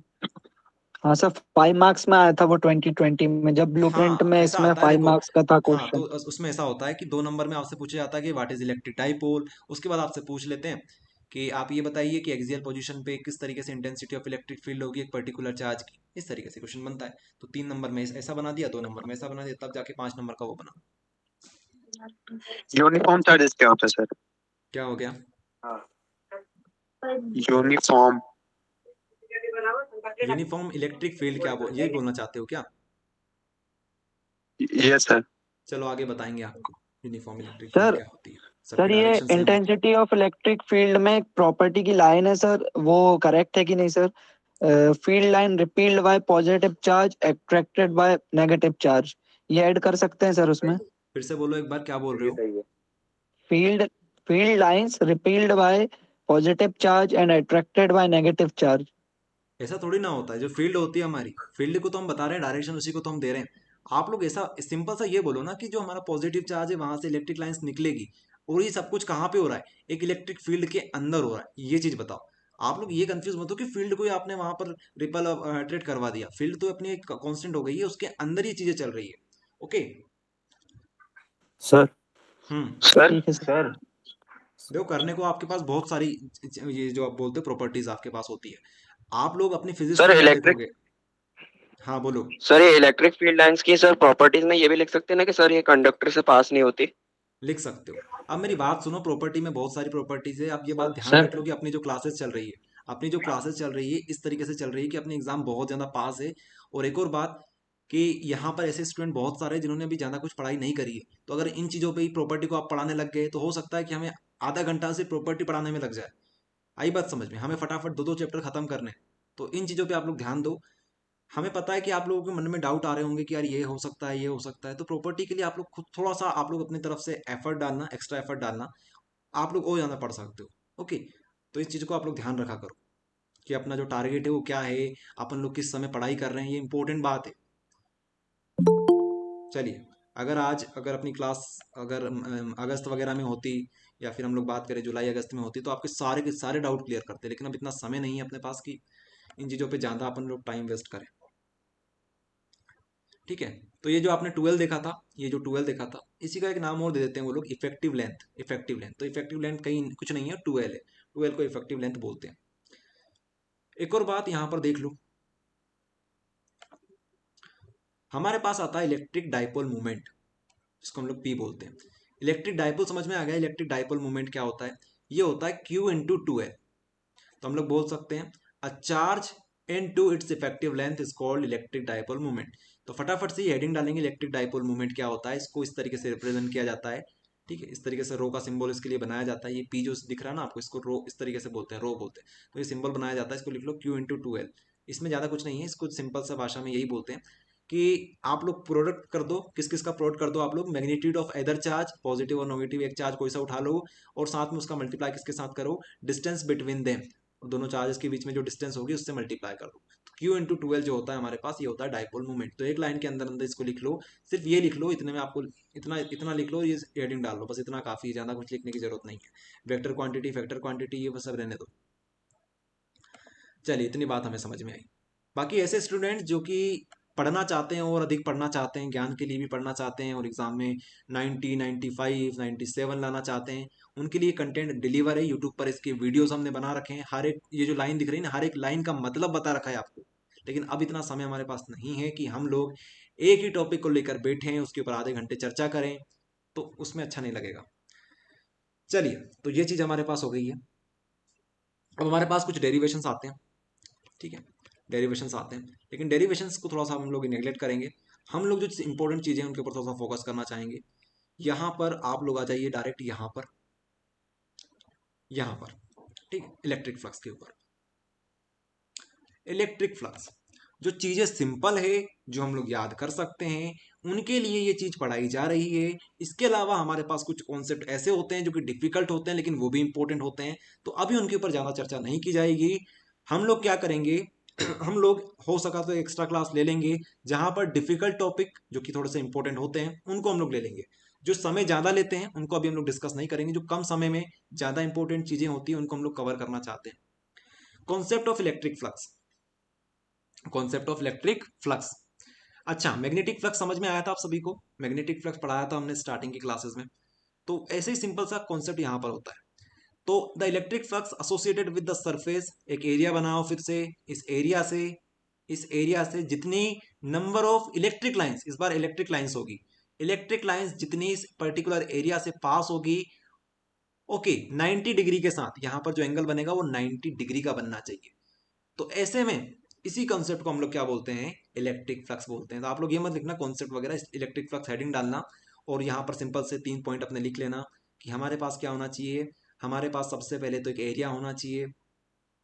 एरिया से क्या करोगे, इलेक्ट्रिक लाइंस को पास करोगे, इलेक्ट्रिक लाइन पास होगी, वहां से 90 डिग्री का एंगल बनाएगी, या फिर हम लोग नॉर्मल लिख सकते हैं इसको। ठीक है, ये चीज़ हम लोग लिख देंगे वहां पे। तो इसी को हम लोग क्या बोलते हैं, अपना इलेक्ट्रिक फ्लक्स बोलते हैं। इस तरीके से आप लोग लिख लेना, या फिर हम लोग यहाँ से ऐसा लिख सकते हैं, number of electric lines, number of electric lines, electric lines इस एरिया से पास होगी, इलेक्ट्रिक लाइन्स इस एरिया से पास हुई, उसके बाद हम लोग बोलेंगे 90 डिग्री का एंगल यहाँ पे बनना चाहिए, ये यहाँ पर बताई जा रही है। ठीक है, ये हो जाएगा हमारा इलेक्ट्रिक फ्लक्स। तो इसकी डेफिनेशन हम लोग पहले इस तरीके की डेफिनेशन हम लिखवा चुके हैं मैग्नेटिक फ्लक्स में। तो उसी तरीके से आप लोग इसको अरेंज कर लेना, पॉइंट्स को, आपका काम हो जाएगा। इसको डिनोट करने का तरीका होता है फाई ई के साथ, वहां पर फाई बी हमने यूज किया था, यहाँ पर फाई ई यूज करेंगे। अब इसका फॉर्मूला क्या बनेगा, वहां पर क्या बना था, बी ए कोस थीटा, यहां पर बी जो होगा, बी की जगह पर आ जाएगा ई, ई ए कोस थीटा, ये हमारे पास फॉर्मूला बनेगा। ठीक है, ये वाला फॉर्मूला। तो आप लोग यही फॉर्मूला लिख लो, इतना काफी है। अगर आपको आगे लिखना हो मन से, अगर आपको लग रहा है कि 3 नंबर में क्वेश्चन आ चुका है, तो 3 नंबर में आप लोग क्या करोगे, आप लोग लिखोगे where E is an intensity of electric field, A is a particular area, and here theta is the angle between E and A। इस तरीके से आप लोग अपने मन से लिख सकते हो। आई बात समझ में? तो बड़ा करना बहुत आसान है। ओके, तो ये चीज, ये वाला फॉर्मूला नोट कर लो, ये भी अभी रहने दो, ये भी नोट मत करो। ओके, और अगर आपको ये नोट करना है तो ये कर लो। वैसे ये और ये दोनों सेम ही है, बस यहाँ पर हमने क्या करा है, इनको पॉजिटिव कर दिया इस तरीके से, लेकिन ये वाला कर लो, इजी रहेगा और थोड़ा सा मिलता जुलता रहेगा इससे। ओके, काम इसी से होगा हमारा। चलिए, तो ये रहेगा। बाकी अगर इसकी जरूरत पड़ी हमें तो देख लेंगे बाद में इसको, लेकिन अभी आप लोग ये नोट करो। तो 3-4 पॉइंट आपको बता दिए, ये नोट कर लो इस तरीके से, ये बता दिया, इतना काफी है। ये इंपॉर्टेंट क्वेश्चन बनता है यहाँ से इलेक्ट्रिक फ्लक्स से रिलेटेड। चलिए, तो इतना हमें समझ में आया। अब जो 3 नंबर में इलेक्ट्रिक फ्लक्स, यहाँ पे आप लोग देख भी सकते हो, अज्यूम कर सकते हो इस तरीके से, जो 90 डिग्री का एंगल बना रही है, जो लाइन्स हमारी 90 डिग्री का एंगल बना रही है पर्टिकुलर सरफेस से, उसी को हम लोग लिखते हैं। एक और बात आपको बता दें, एक और बात बता दें यहाँ पे आप लोग अगर इस तरीके से लिखोगे हमारे फ्लक्स को, फाई ई को आप लोग इस तरीके से लिखते हो ई डॉट ए, तो भी ये भी सही है। अगर आप लोग ये डॉट हटाते हो, फिजिक्स में ध्यान रखना, फिजिक्स में जब डॉट हटता है तो यहाँ पर कोस थीटा आता है, ई ए कोस थीटा। और अगर इस डॉट की जगह पर अगर यहाँ पे क्रॉस होता, वैसे यहाँ पर नहीं आएगा, लेकिन मान लो कहीं पर क्रॉस, अगर यहाँ पर बीच में अगर क्रॉस होता, तो जब क्रॉस हटता है, जैसे ए और बी हमारे पास लिखा हुआ है, तो जब ये क्रॉस हटता है तो क्या आता है, साइन थीटा आता है। ओके, ये कॉन्सेप्ट होता है हमारे लिए। तो ये चीज़ है, तो यहाँ पर डॉट हटाओगे तो यहाँ पर कोस थीटा आ जाएगा। तो लिखने का तरीका यहाँ पर इस तरीके से लिख दिया। आई बात समझ में? तो आप लोग यहाँ पर चिंता मत करो, इसको लिखने की बिल्कुल भी जरूरत नहीं है, जो चीज़ आपको बताइए उतना काफ़ी है। चलिए, ये तो बस दिखाने के लिए था। अब हमारे पास आती है गॉस की थ्योरम। गॉस की थ्योरम, तो सबसे पहले तो गॉस की थ्योरम को स्टेट करेंगे हम लोग, स्टेटमेंट लिखेंगे, उसका हेडिंग डालेंगे आप लोग सभी, गॉस थ्योरम। इससे पहले एक बार माइक ऑन करवा देते हैं आप लोगों का, अगर किसी को डाउट वगैरह हो तो पूछ सकता है। फालतू के डाउट मत पूछना, अगर कुछ वॉइस वगैरह से रिलेटेड डाउट हो या फिर आपको स्क्रीन वगैरह नहीं दिखाई दे रही हो तो आप लोग पूछ सकते हो। इसके अलावा अगर आपकी स्क्रीन लैग कर रही है तो पूछ सकते हो। इस तरीके के डाउट आप लोग अगर हो तो पूछ सकते हो, नो डाउट। Very good. चलिए, तो बढ़ते हैं आगे। गॉस थ्योरम क्या है हमारे पास? तो गॉस थ्योरम हमें ये बोलती है the net electric flux associated with the surface is 1/ε0 time the net charge enclosed by the close surface. समझाते हैं इसको।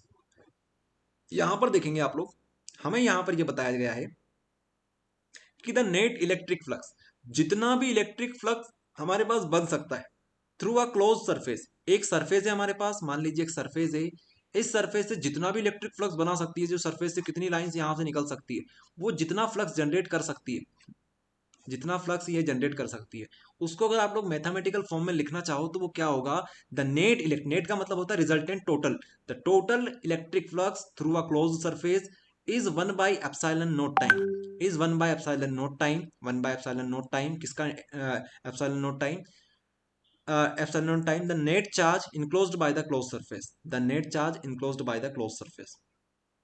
ये होता है यहां पर एक आपके पास चार्ज है, इस चार्ज की वजह से क्या होगा, एक पर्टिकुलर सरफेस के अंदर, एक पर्टिकुलर सरफेस के अंदर क्या जनरेट होगा, इलेक्ट्रिक फ्लक्स जनरेट होगा। इलेक्ट्रिक फ्लक्स यहाँ पर क्या होगा, जनरेट होगा। तो अगर आपको जानना है कि इसके द्वारा कितना इलेक्ट्रिक फ्लक्स बना है, तो आप लोग क्या करो, आप लोग 1/ε0 से मल्टीप्लाई कर दो इस चार्ज का मैग्नीट्यूड का, तो इतना आपके पास क्या बनेगा, फ्लक्स बनेगा। तो अगर आपको ये फॉर्मूला याद हो गया, phi is equals to q by epsilon naught, तो आपका काम हो जाएगा। आपको लिखना कैसे है, आप लोग लिखोगे कि फाई, फाई क्या होता है बोलना, कि magnetic flux associated with the closed surface, एक सरफेस है जो कि पूरी तरीके से क्लोज्ड है, closed surface is 1/ε0 time, time मतलब मल्टीप्लाई, वही सिंपल सा मतलब होता है। तो epsilon time the net charge associated with the close surface, तो चार्ज कितना कंटेंट कर रखा है इसने, क्यू कर रखा है, तो यहाँ पर क्यू लिख दो। ये खत्म हो गया हमारा क्या, गॉस थ्योरम। गॉस थ्योरम का स्टेटमेंट खत्म हुआ है, इसको प्रूव करेंगे अभी। तो ये चीज होती है। ओके, तो इसको आप लोग नोट कर लीजिए अपने हिसाब से। फॉर्मूला अगर आपको याद है तो आप लोग ये जो चीजें हैं स्टेटमेंट, इसको लिख सकते हो अपनी भाषा में भी, कोई दिक्कत नहीं है। स्टेटमेंट का जो फॉर्मूला है उसको याद रखो, phi is equals to q by epsilon naught, phi is equals to q by epsilon naught, इसको याद कर लो। ओके, अभी एक काम करना, जैसे ही क्लास फिनिश हो जाए एक बार इस क्लास का एक काम करना, जो नोट्स देंगे आपको शॉर्ट नोट्स, उसको एक बार रिवाइज कर लेना, इतने में आपका काम हो जाएगा। ठीक है, आप लोग ऐसा मत सोचो, आप लोग लालच में मत आओ कि हमको यार इतनी सारी चीज लिखी हुई है, सब कुछ अपने नोट्स में शामिल करना है। ये तो हमने आपको पहले ही प्रोवाइड कर रखी है। अगर आपको नोट्स में समझ में ना आए, जो आपने खुद ने नोट्स बनाए उसमें समझ में ना आए, तो अपना जो स्टडी मटेरियल है वहां पे जाओ, देखो ये सारी चीज वहां पर लिखी हुई है। आई बात समझ में? ऐसा करना है आपको। तो अपना जो अपने जो नोट्स आप लोग बना रहे हो शॉर्ट नोट्स, उसमें आपको सिर्फ काम की चीजें नोट करनी है। तो काम की चीज यहाँ पर क्या हो सकती है, आप लोग सबसे पहले तो इस फॉर्मूले को अच्छे से लिख लेना, ये इंपॉर्टेंट है। आप लोग लिखना कि यहाँ पर आप चाहो तो इसी तरीके से एक्सप्लेन कर सकते हो कि यहाँ पे लिखना नेट फ्लक्स, यहाँ पे लिखना नेट फ्लक्स। अब ये बाय डिफॉल्ट नॉन होगा आपको कि इलेक्ट्रिक फ्लक्स ही है, तो आप लोग नेट फ्लक्स भी यहाँ पर लिख सकते हो। इसके बाद क्यू हमारे पास क्या है, क्यू हमारे पास क्या है, चार्ज है। ठीक है, net charge enclosed by the close surface, तो आप लोग यहाँ पर इस तरीके से बना सकते हो कि जो हमारा क्यू है ये हमारे पास चार्ज हो जाएगा, इसको लिखने की जरूरत नहीं है। आप लोग लिखना यहाँ पर थोड़ा सा इस तरीके से, इन क्लोज्ड सरफेस, इन क्लोज्ड सरफेस, इन क्लोज्ड सरफेस, इस तरीके से आप लोग लिख लो, इन क्लोज्ड सरफेस। तो इससे आपको समझ में आ जाएगा कि ये जो क्यू है ना, ये कहाँ पर रखा हुआ है, ये क्लोज्ड सरफेस के अंदर रखा हुआ है, एक पूरी तरीके से क्लोज्ड सरफेस होगी उसके अंदर रखा हुआ है। तो अगर इतना सा लिख लोगे, यहाँ पर ये कर दोगे, यहाँ पर ये कर दोगे, और यहाँ पर तो आपको दिख ही रहा है कि एप्सिलॉन नोट से मल्टीप्लाई हुआ है, 1/एप्सिलॉन नोट से मल्टीप्लाई हुआ है, तो ऐसा भी कर सकते हो। अगर ऐसा नहीं करना है तो ऐसा कर लो, तो अब आपको सारी की सारी चीज़ क्लियर हो गई। ओके, मैथ्स का लिखने का तरीका होता है Q/एप्सिलॉन नोट लिख लो, या फिर 1/एप्सिलॉन नोट इंटू क्यू कर दो, इन दोनों का मतलब सेम ही होता है। तो ये चीज़ हो गई। ओके, तो शॉर्ट में आपको चीज़ें बता दी। एक बार एक काम करते हैं, माइक ऑन करवा लेते हैं आप लोगों का, ताकि कोई डाउट वगैरह हो तो पूछ सकेंगे आप। ठीक है, बोलिए। सर इसका सर प्रूफ भी आता है 3 नंबर में? हाँ, 3 नंबर में इसका प्रूफ आता है, अपने पास एक शॉर्ट में प्रूफ है, उसको देख लेते हैं। जी सर। सर ये जो नोटिफिकेशन बार बार आ रही है, कोई ज्वाइन हो रहा, कोई लेफ्ट हो रहा, उसको बंद कर दीजिए ना।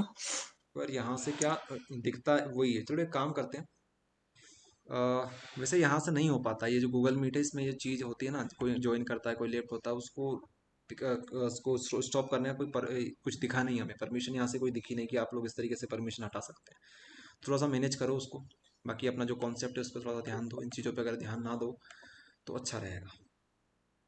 सर चलिए, इनके आप शॉर्ट नोट्स प्रोवाइड करोगे ना?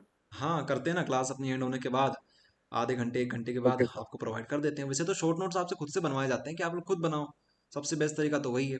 बाकी हम भी आपको प्रोवाइड करवा देते हैं, किसी स्टूडेंट से लेकर आपको दे देते हैं। चलिए, काफ़ी है इतना। तो गॉस थ्योरम हमारे पास स्टेटमेंट कंप्लीट हुआ। देखो 3 नंबर में आता है तो हम लोग 2 नंबर तो नहीं बोलना चाहिए, अगर 3 नंबर में आता है तो हम लोग यहाँ से 1 नंबर कवर कर सकते हैं इतनी सी चीज़ लिख के। उसके बाद हमारे पास आता है डेरिवेशन, गॉस थ्योरम का डेरिवेशन। तो जरा देखिए आप लोग, डेरिवेशन बहुत सिंपल है इसका। ये देखिए, यहाँ से यहाँ, ये जो यहाँ से यहाँ तक खत्म कर दिया हमने। ठीक है, तो स्टेप बाय स्टेप समझते हैं, थोड़ा सा एक बार ओवरव्यू दे देते हैं, उसके बाद एक एक करके चीज समझाते हैं। हमारे पास एक सरफेस है, क्लोज सरफेस, इस तरीके से आप लोग देख पा रहे होंगे। यहाँ पर एक क्लोज सरफेस है हमारे पास। ठीक है, इस तरीके से हमारे पास एक क्लोज सरफेस है। सरफेस के अंदर एक हमारे पास अंदर चार्ज रखा हुआ है, जो डेफिनेशन देखी थी उसके हिसाब से तो बता रहे हैं, यहाँ पे चार्ज रखा हुआ है, पॉजिटिव चार्ज। ठीक है, तो यहाँ से लाइन जारी होगी इस तरीके से। तो मान लीजिए हम इस पर्टिकुलर एरिया के ऊपर, फ्लक्स निकालना है कि यहाँ पर कितना फ्लक्स जनरेट हो रहा है। ओके, तो स्ट्रेट लाइन कुछ इस तरीके से जा रही होगी, इस तरीके से ये जा रही होगी। ठीक है, तो ये रहेगा। एक और बात आपको बता दें कि मान लो हमारे पास ये एक एरिया है, इस तरीके से हमारे पास एक एरिया है। तो एरिया जो होता है, एरिया का भी एक वेक्टर होता है, मतलब जो एरिया होता है उसकी डायरेक्शन होती है कि एक डायरेक्शन ये बन गई, एक डायरेक्शन ये बन गई।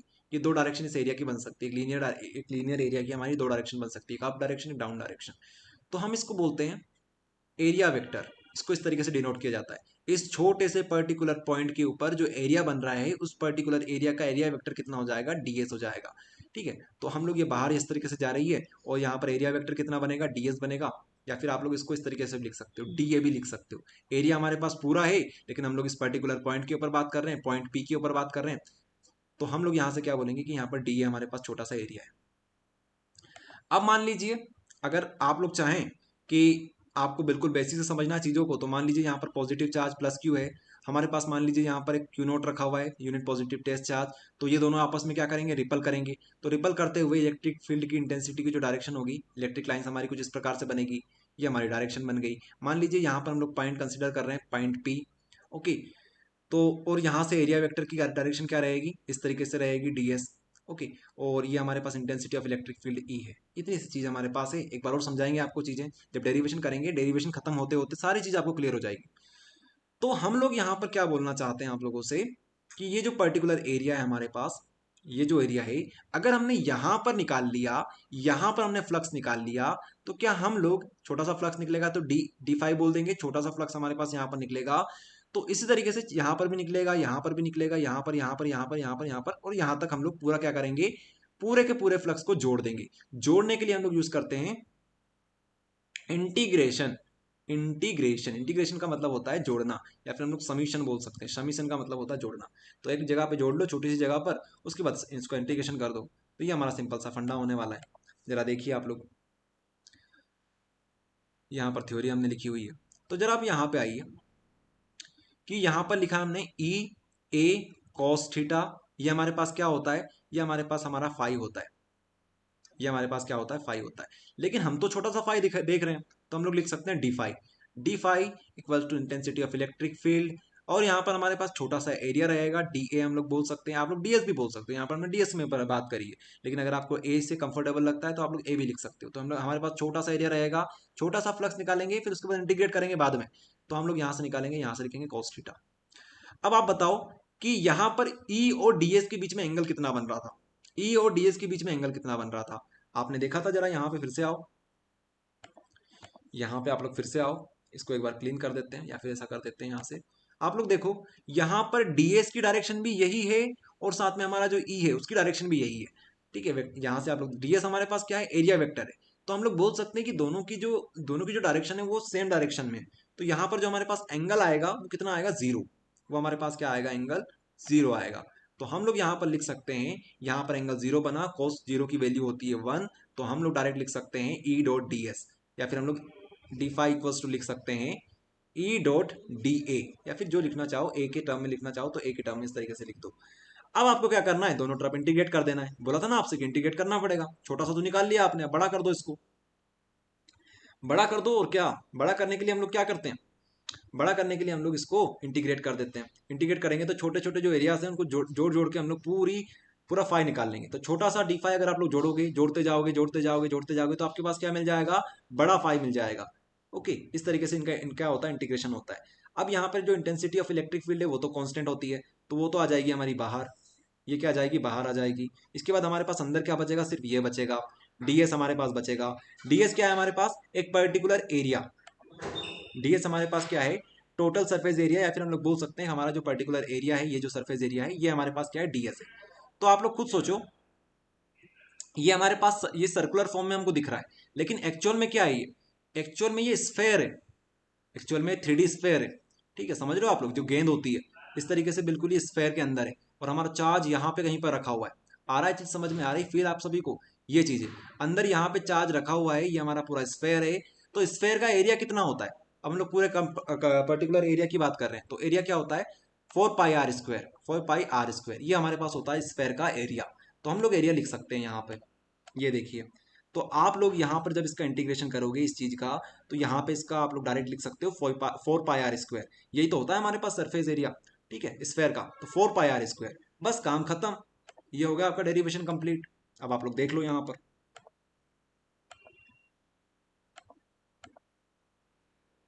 यहाँ पर आप लोग देख लीजिए, यहाँ पर हमने क्या किया था, यहाँ पर ये रखा था, इसके बाद हमें यहाँ पर ई जो है, ई की वैल्यू रख देनी है। ई की वैल्यू आप सभी को बता रखी क्या होती है, ई की वैल्यू यहाँ पर आप लोग देखिए, यहाँ पर हम लोग ई की वैल्यू रख देंगे। ई जो होता है, ई की वैल्यू होती है F/Q0, ठीक है, F/Q0। अब ये जो F होता है, F का ही फॉर्मूला आपको पता है, F होता है 1/4πε0 Q1 Q2/r², ठीक है। Q0 यहाँ पर क्या है, Q0 है यहाँ पर, ठीक है, ये हमारे पास बन गया।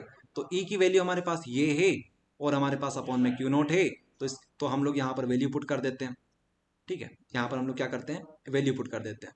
तो ये अच्छा, यहाँ पर क्या है हमारे पास, फोर्स है, ये हमारे पास फोर्स हो गया। तो फोर्स की वैल्यू आप लोग यहाँ पे पुट करिए, ठीक है। तो यहाँ पर हमारे पास अपॉन में Q0 है, तो ये जो Q0 है ये कैंसिल हो जाएगा। अब ये जो चीज़ बच गई हमारे पास, ये जो चीज़, ये यहाँ पे आ गई, ये यहाँ पे आ गई, ठीक है, और ये यहाँ पर ये पहले से रह गई। इस तरीके से लास्ट में जो चीज़ कैंसिल हो रही है उसको कैंसिल कर दो, 4π यहाँ से 4π कैंसिल हो गया, r² यहाँ से कैंसिल हो गया, और हमारे पास फाइनली क्या आया, Q phi equals to Q upon में ε0, ये हमारे पास फाइनली आ गया। और यही हम लोग बताना चाहते थे, इस तरीके से हमने इसको क्या कर दिया, प्रूफ कर दिया। चलिए, तो आप लोग देखेंगे यहाँ पर आप लोग देखेंगे यहाँ पर, तो स्टार्टिंग से एक बार फिर से बता देते हैं, उसके बाद आप लोगों से पूछते हैं कि किस तरीके से आपको समझ में आया। तो यहाँ पर हमारे पास एक पेज है, इसके ऊपर आपको समझाते हैं। मान लीजिए हमारे पास स्फेयर है, यहाँ पर एक हमारे पास चार्ज है प्लस Q चार्ज। यहाँ पर से हमने क्या किया, हमने इस पर्टिकुलर एरिया के अंदर यहाँ पर फ्लक्स निकालने की कोशिश करी, तो यहाँ पर निकलेगा छोटा सा d5 फ्लक्स। इसके बाद यहाँ पर हमने चीज़ देखी, नोटिस करी कि यहाँ से हमारी इंटेंसिटी ऑफ इलेक्ट्रिक फील्ड इस तरफ जाएगी, हमारा ds भी इस डायरेक्शन में जाएगा। तो हम लोग बोल सकते हैं कि E और ds, ठीक है, इन इस cos थीटा, तो cos यहाँ पर कितना बनेगा, 0 डिग्री, ये हमारे पास फाई होगा, यहाँ पर d5 होगा, छोटा सा है तो हम लोग यहाँ पे बोल सकते हैं कि हम लोग d5 को, छोटा सा जो d5 हमारे पास बन रहा है वो कितना बन रहा है, E.ds हमारे पास बन रहा है। आई बात समझ में? तो हम लोग क्या करेंगे, इसको इंटीग्रेट कर देंगे, इंटीग्रेट कर दो तो ये छोटा सा d5 क्या बन जाएगा, बड़ा हो जाएगा। ओके, इसके बाद ई हमारे पास कांस्टेंट है, ये आ गया हमारे पास, यहाँ पे आ गया ds। उसके बाद हम लोग क्या कर सकते हैं, इसको हम लोग डायरेक्ट लिख सकते हैं 4πr², ये हमारे पास एरिया होता है। इसके बाद यहाँ पे आ जाएगा e और यहाँ पे आ जाएगा फाई e। अब आपको यहाँ पर वैल्यूज रख देनी है, ठीक है। तो f जो हमारे पास e होता है वो होता है f/q0। f/q0 हमारे पास क्या होता है, e होता है, ये आपको बता रखा था हमने। तो क्या हम लोग लिख सकते हैं, f हमारे पास होता है 4πε0 q1, q हमारे पास ये है, q2 हमारे पास क्या होता है, यहाँ पर हम लोग q0 मानते हैं यहाँ पर, तो q1 q0 अपॉन में यहाँ पर r², दो चार्जेस हमने लिए थे, q है हमारे पास q0 है। अब ये हो गया हमारे पास f कंप्लीट। अब हमारे पास q0 रखना था तो हम लोग यहाँ पर q0 रख देते हैं, तो ये q0 से ये q0 कैंसिल हो गया। यहाँ पर क्या आ गया, 4, यहाँ पर मल्टीप्लाई में हमारे पास रहेगा 4πr², ठीक है, ये इधर अलग है। अब बस आपको क्या करना है, कैंसिल कर देना इनको, तो कैंसिल कर दो। यहाँ पर देखो आप लोग कैंसिल कर सकते हो, कैंसिल करने के बाद आपके पास यही तो आउटपुट आएगा, ये देखो, ये 4πr² से ये 4πr² कैंसिल, ठीक है। और हमारे पास क्या बचेगा लास्ट में, और ये देखो यहाँ पर r² भी कैंसिल हो जाएगा, 4πr², ठीक है। हमारे पास ये एप्सिलॉन नॉट बच जाएगा यहाँ पर, इसको मत कैंसिल करना। तो हमारे पास लास्ट में हमारे पास सिर्फ ये एक्सप्रेशन बचेगा, f/q0। तो इस तरीके से आप लोग प्रूफ कर सकते हो शॉर्ट में। चलिए, तो आप लोग इस तरीके से लिखेंगे अपनी कॉपी में, ट्राई करो आप लोग, जितना हो सकता है ट्राई करो। आप लोग यहाँ पर कंफ्यूज मत होना, ये तो बहुत सिंपल चीज है, आपको ई भी बता रखा है, एफ भी बता रखा है, तो उसकी हेल्प से आप लोग ये कर लोगे, ठीक है, इसमें कंफ्यूज मत होना। एक काम करते हैं, ठीक है, आप लोगों को माइक ऑन करने की परमिशन दे देते हैं। सर बोलिए। सर इसे इस तरह लिखेंगे तो पूरे नंबर मिलेंगे, क्योंकि मैंने अभी प्री बोर्ड दी थी तो उसमें उन्होंने कहा था कि आपने थ्योरी कम लिखी है, मतलब उन्होंने 3 नंबर में से 2 नंबर दिए थे। जैसे cos थीटा 0 डिग्री कैसे हुआ वो नहीं बताया आपने।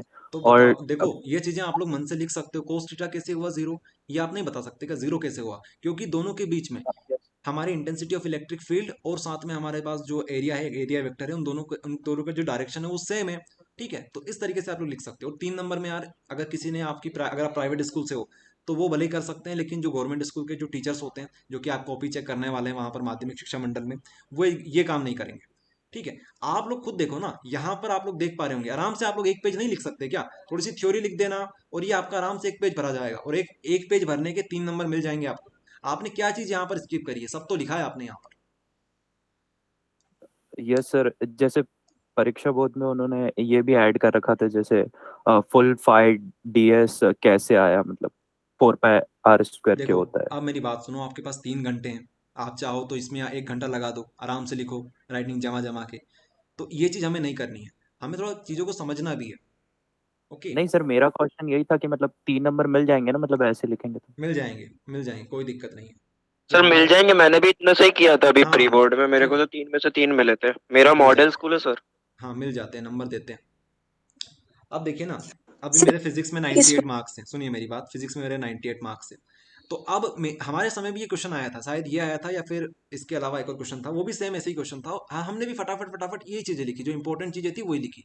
हमारे समय पे क्या हुआ था, ये जो न्यूक्लियाई वाला जो चैप्टर है हमारा, उसमें से भी कुछ डेरिवेशन ऐसे थे कि जो बहुत डिफिकल्ट आप लोग बोल सकते हो डेरिवेशंस थे हमारे पास।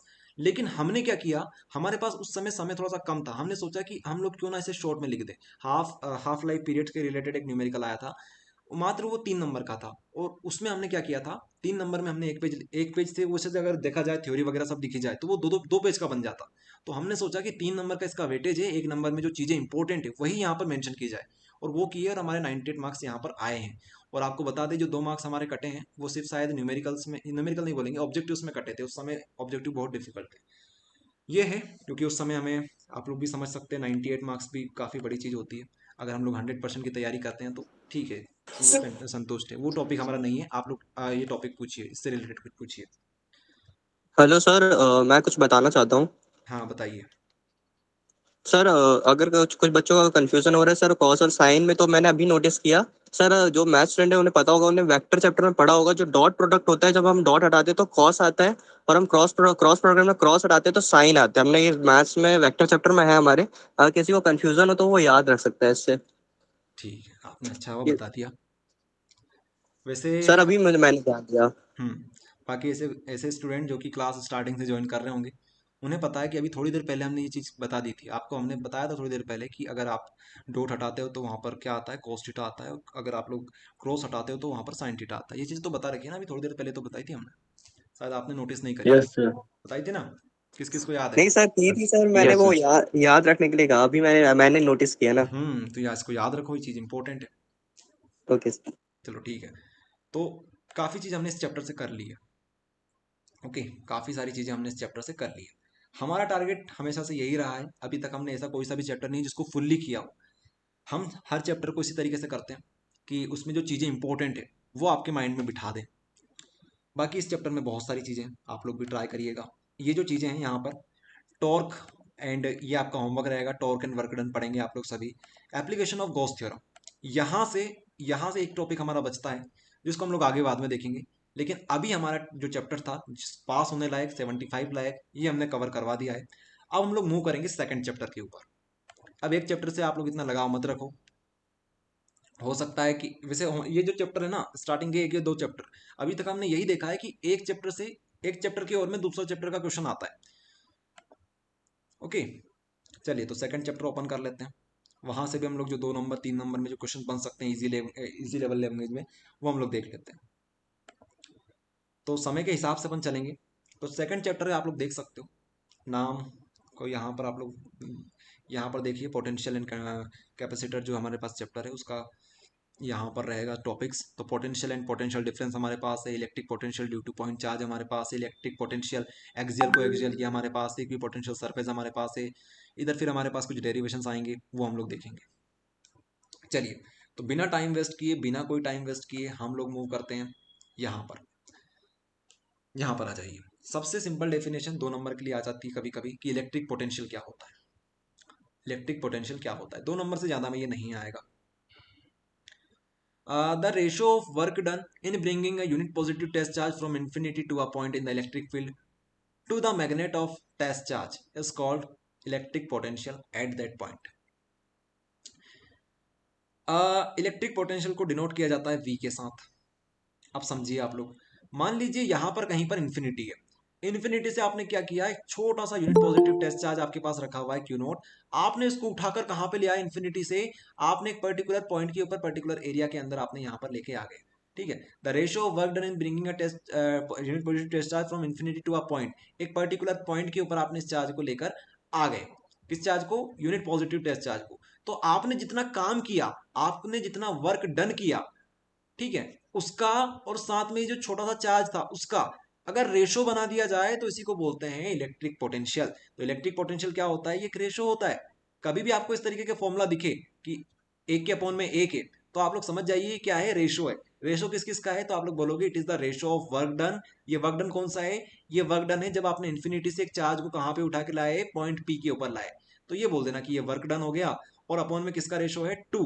यहाँ पर हम लोग 2 लिखते हैं, यहाँ पर ये 2 to the magnitude of test charge. ये मैग्नीट्यूड ऑफ टेस्ट चार्ज, इसी को बोलते हैं हमारे पास इलेक्ट्रिक पोटेंशियल। इसको V से डिनोट किया जाता है, और जो पोटेंशियल होता है उसकी यूनिट होती है वोल्ट। क्या होती है, वोल्ट। बस ये लिखना, ये मत लिखना, वोल्ट होती है। चलिए, तो आप लोग फटाफट नोट करेंगे। छोटा सा डायग्राम आप लोग यहीं से बना लेना इस तरीके से कि एक इन्फिनिटी बना देना, वहाँ पर इन्फिनिटी लिख देना, एक पॉइंट P बना देना, वहाँ से आप लोग छोटा सा जो क्यू नोट चार्ज होगा उसको उठा के आप लोग यहाँ पर लेके आना, इस तरीके से दिखा देना। इसके बाद यहाँ पर वर्क डन लिख देना। आई बात समझ में, ये छोटी छोटी चीज़ें हैं जो आप लोग देख सकते हैं। इसके बाद ये फॉर्मूला की जो जो यहाँ पर फॉर्मूला दे रखा है इसको नोट कर लो। तो आप सभी ने नोट कर लिया होगा। देखो यार, ये अब आप लोग समझ जाइए कि आपको नोट किस तरीके से करना है। शॉर्ट में इतने सारे नोट्स बनवा दिए आपको, तो अब आपकी प्रैक्टिस हो गई होगी, आपको समझ में तो आ गया होगा कि शॉर्ट नोट्स कैसे बनते हैं। अब हर चीज़ हम आपको बताएं कि यहाँ से ये वर्ड लिखो, यहाँ से ये वर्ड लिखो, तो इसमें क्या टाइम जाता है हमारा। आई बात समझ में, तो आप लोग फॉर्मूले को थोड़ा सा हाईलाइट करके लिख लिया करो, या फिर एक बॉक्स बना दिया करो उसके ऊपर। ये तरीका सही है। बाकी ये जो डायग्राम है, इस तरीके से छोटा सा डायग्राम बना लो, साथ में यूनिट लिख लेना वोल्ट, तो ये अपना कवर हो गया। चलिए, इसके अलावा माइक ऑन कर देते हैं एक बार, क्योंकि कब स्टूडेंट काफ़ी कम बचे हुए हैं हमारे पास, लगभग कितने हैं 30-35 स्टूडेंट हमारे पास बचे हुए हैं जो पढ़ने वाले हैं, तो वो डिस्टर्बेंस नहीं करेंगे ये उम्मीद करते हैं। चलिए तो फर्स्ट चैप्टर में टॉर्क नहीं पढ़ाया? हाँ पढ़ा देंगे टॉर्क वगैरह सब कुछ, वो ज़्यादा इंपॉर्टेंट नहीं था, 2 नंबर 3 नंबर के लायक, तो हमें लगा कि उसको बाद में देख लेंगे और कभी क्लासेस में, लेकिन जो सिंपल चीज़ें हैं वो कवर करवा दी उस चैप्टर की, और जो इंपॉर्टेंट थी वो कवर करवा दी। अब सब कुछ करवाने जाएंगे तो यार 1 घंटा 2 घंटा हमारे पास नहीं है इतना कि और एक्स्ट्रा लगाए हों। सर एंड ऑन पोजीशन वाला डेरिवेशन। हाँ वो करवाएंगे ना, डेरिवेशन करवा देंगे, अभी जो चीज़ें हमारे पास हाथ में है वो तो करें, कम से कम जो जो बच्चे पास होना चाहते हैं उनको तो करवा दें पहले, उसके बाद 75 जो है उनको करवा दें, उसके बाद हम लोग ये जो मेन टॉपिक्स हमारे आते हैं, जो बड़े टॉपिक्स होते हैं जो कि कठिन होते हैं थोड़े से इनके कंपेयर में, उनको बाद में देखेंगे, पहले जो चीज़ हमारे हाथ में है वो तो करें। सर स्क्रीन फुल कर दीजिए। ठीक है फुल कर देंगे स्क्रीन। बाकी देखो अगर ऐसा हो जाए कभी कि हम लोग स्क्रीन फुल ना कर पाए तो आप लोग जूम कर लिया करो, जूम करने से भी काम हो जाता है। चलिए तो ये रहेगा। बाकी पोटेंशियल डिफरेंस होता है, तो पोटेंशियल डिफरेंस की डेफिनेशन लिखने की ज़्यादा कोई ज़रूरत नहीं है, एक बार एक काम करते हैं थोड़ा समझा देते हैं पोटेंशियल का डिफरेंस, तो पोटेंशियल समझ में आ गया तो पोटेंशियल डिफरेंस भी समझ में आ जाएगा। The amount of work done required to distance a unit positive test charge from an infinity to a point in an electric field is called क्या लिखा हुआ यहाँ, is called potential difference between the 2 point. तो आप लोग ये लिख सकते हो the amount of work done required to distance a unit positive test charge from one point to another point. तो यहाँ पर पोटेंशियल डिफरेंस में क्या होता है, हमारे पास 2 पॉइंट्स होते हैं, इसको बोल दीजिए पॉइंट P, यहाँ पर बोल दीजिए पॉइंट Q। ठीक है, क्यों नहीं बोलते हैं क्योंकि Q का तो हम लोग यूज़ करेंगे, तो एक काम करते हैं कुछ और पॉइंट के नाम लिख देते हैं, नहीं तो आप लोग कन्फ्यूज हो जाओगे कि Q से तो हम लोग चार्ज को डिनोट कर रहे हैं। तो एक काम करते हैं यहाँ पर हम लोग कुछ 2 पॉइंट अपने मन से डिज़ाइन कर लेते हैं, एक को बोल देते हैं M, एक को बोल देते हैं N। ये अपने पास क्या है, M और N पॉइंट है हमारे पास। मान लीजिए यहाँ पर हमारे पास Q नोट रखा हुआ है, Q नोट को आपने डिस्प्लेस करवाया यहाँ से यहाँ तक, अब जितना यहाँ से यहाँ तक वर्क किया आपने, वर्क डन किया, इसी को हम लोग क्या बोलेंगे, वर्क डन किया हमने किसको लाने में, Q नोट को लाने में, किस पॉइंट से लाने में, इन्फिनिटी से नहीं, 2 पॉइंट से बीच में, N से M, इसको बोलेंगे potential difference between this 2 point. इसको आप लोग एक काम करो, पोटेंशियल डिफरेंस डालो और यहाँ पर आप लोग ये डायग्राम बनाओ, ये डेफिनेशन मत लिखना, यहाँ पर इस तरीके से लिख लेना, इसको बोलते हैं वेयर, क्या बोलते हैं इसको, वेयर M N हमारे पास क्या है, ये है पॉइंट्स, पॉइंट इस तरीके से शॉर्ट में लिख लो, M N हमारे पास क्या है, पॉइंट्स है, ये जो सिंबल होता है ना इस तरीके से वेयर बनाते हैं अपन, इसको बोलते हैं वेयर, W वेयर, इस तरीके से। चलो तो ये बात होगी, पोटेंशियल डिफरेंस आपको समझ में आ गया, पोटेंशियल डिफरेंस क्या होता है। डायग्राम बनाओ, डेफिनेशन मत लिखो, डेफिनेशन अगर आपको पढ़नी हो तो फिर आ जाना यहाँ पर, आ जाओ यहाँ पर आगे देखते हैं। ये हमारे पास एक डेरिवेशन होता है, इसको हम लोग देखेंगे बाद में, जो सिंपल चीज़ें पहले उनको कवर करने की कोशिश करते हैं ताकि आपको थोड़ा सा कॉन्फिडेंस मिल जाए। हाँ ये इक्विपोटेंशियल सरफेस 2 नंबर 3 नंबर में बहुत बार ये क्वेश्चन आया हुआ है, पिछले 10 सालों में बहुत बार रिपीट हुआ ये क्वेश्चन। एक समय तो ऐसा था कि MP बोर्ड ने एक ट्रेंड ही पकड़ लिया था कि 2 नंबर का क्वेश्चन मतलब इक्विपोटेंशियल सरफेस, या फिर हमारा जो इलेक्ट्रिक फील्ड की प्रॉपर्टीज होती है, इंटेंसिटी ऑफ इलेक्ट्रिक फील्ड की प्रॉपर्टीज होती है, ये दोनों एक दूसरे के पैरेलली चलते थे, कभी ये आता था तो कभी ये आता था, कभी ये कभी ये कभी ये कभी ये, ऐसा होता था। काफी सिंपल चीज है इक्विपोटेंशियल सरफेस, समझाते हैं आपको। नाम देखो पहले क्या लिखा हुआ है, इक्विपोटेंशियल सरफेस, ये यहाँ पर स्पेलिंग ये करेक्ट है, यहाँ पर हमने इसको काट दिया, equipotential surface, equipotential surface. Equi मतलब होता है इक्वल, पोटेंशियल होता है, पोटेंशियल अभी आपको समझा दिया, सरफेस मतलब भी आप समझते हो। तो इक्विपोटेंशियल सरफेस क्या होगी, एक ऐसी सरफेस होगी क्या, ये एक सरफेस होगी, ऐसी सरफेस होगी जिसके ऊपर पोटेंशियल कैसा होगा, सेम होगा। बताओ, ये खत्म हो गई डेफिनेशन। फिर से देखो एक बार अच्छे से, एक ऐसी सरफेस जिसके सारे पॉइंट के ऊपर, एक और वर्ड हम लोग ज्वाइन करेंगे यहाँ पर कि सारे पॉइंट के ऊपर पोटेंशियल कैसा होगा, सेम होगा, ये होता है हमारे पास क्या, इक्विपोटेंशियल सरफेस। फिर से देखो आप लोग यहाँ पर डेफिनेशन पढ़ लो, the equipotential surface is a locus of all those point at which the potential due to charge distribution is same. ठीक है, तो कीवर्ड्स आपको समझ में आ गए कौन कौन से हमारे पास, नाम में छुपा हुआ है।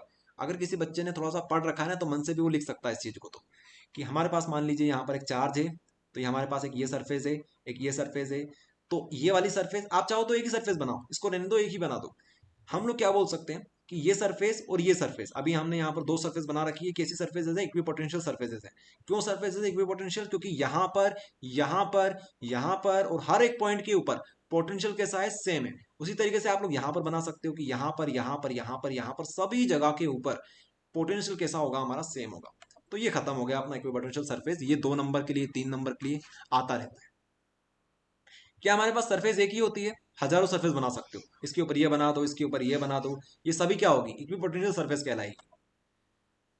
अब इसकी प्रॉपर्टीज देखना आप लोग, बहुत मजेदार प्रॉपर्टीज है, बहुत मजेदार प्रॉपर्टीज है। अगर ये डायग्राम देख लिया आपने तो प्रॉपर्टीज तो आप लोग मन से लिख सकते हो, चुटकियों में लिख सकते हो।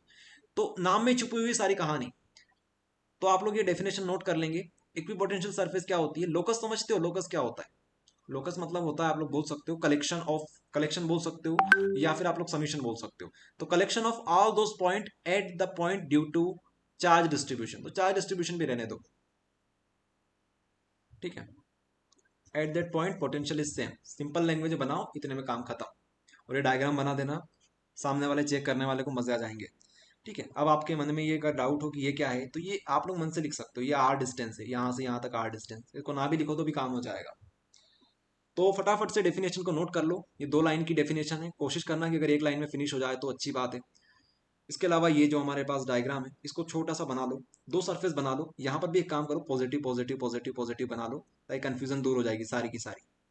क्या ये पे पॉजिटिव नहीं बनाया, वहां पे बनाया, इस तरीके से कर लो तो खत्म हो जाएगा। देखो सर इसको शॉर्ट में सर ऐसे लिख लें, all the points on the surface have same potential. लिख सकते हो, ठीक है। और सबसे शॉर्ट में लिखना है बिल्कुल 2 शब्द में, तो यही लिख लो। इस और क्या लिखोगे बताओ?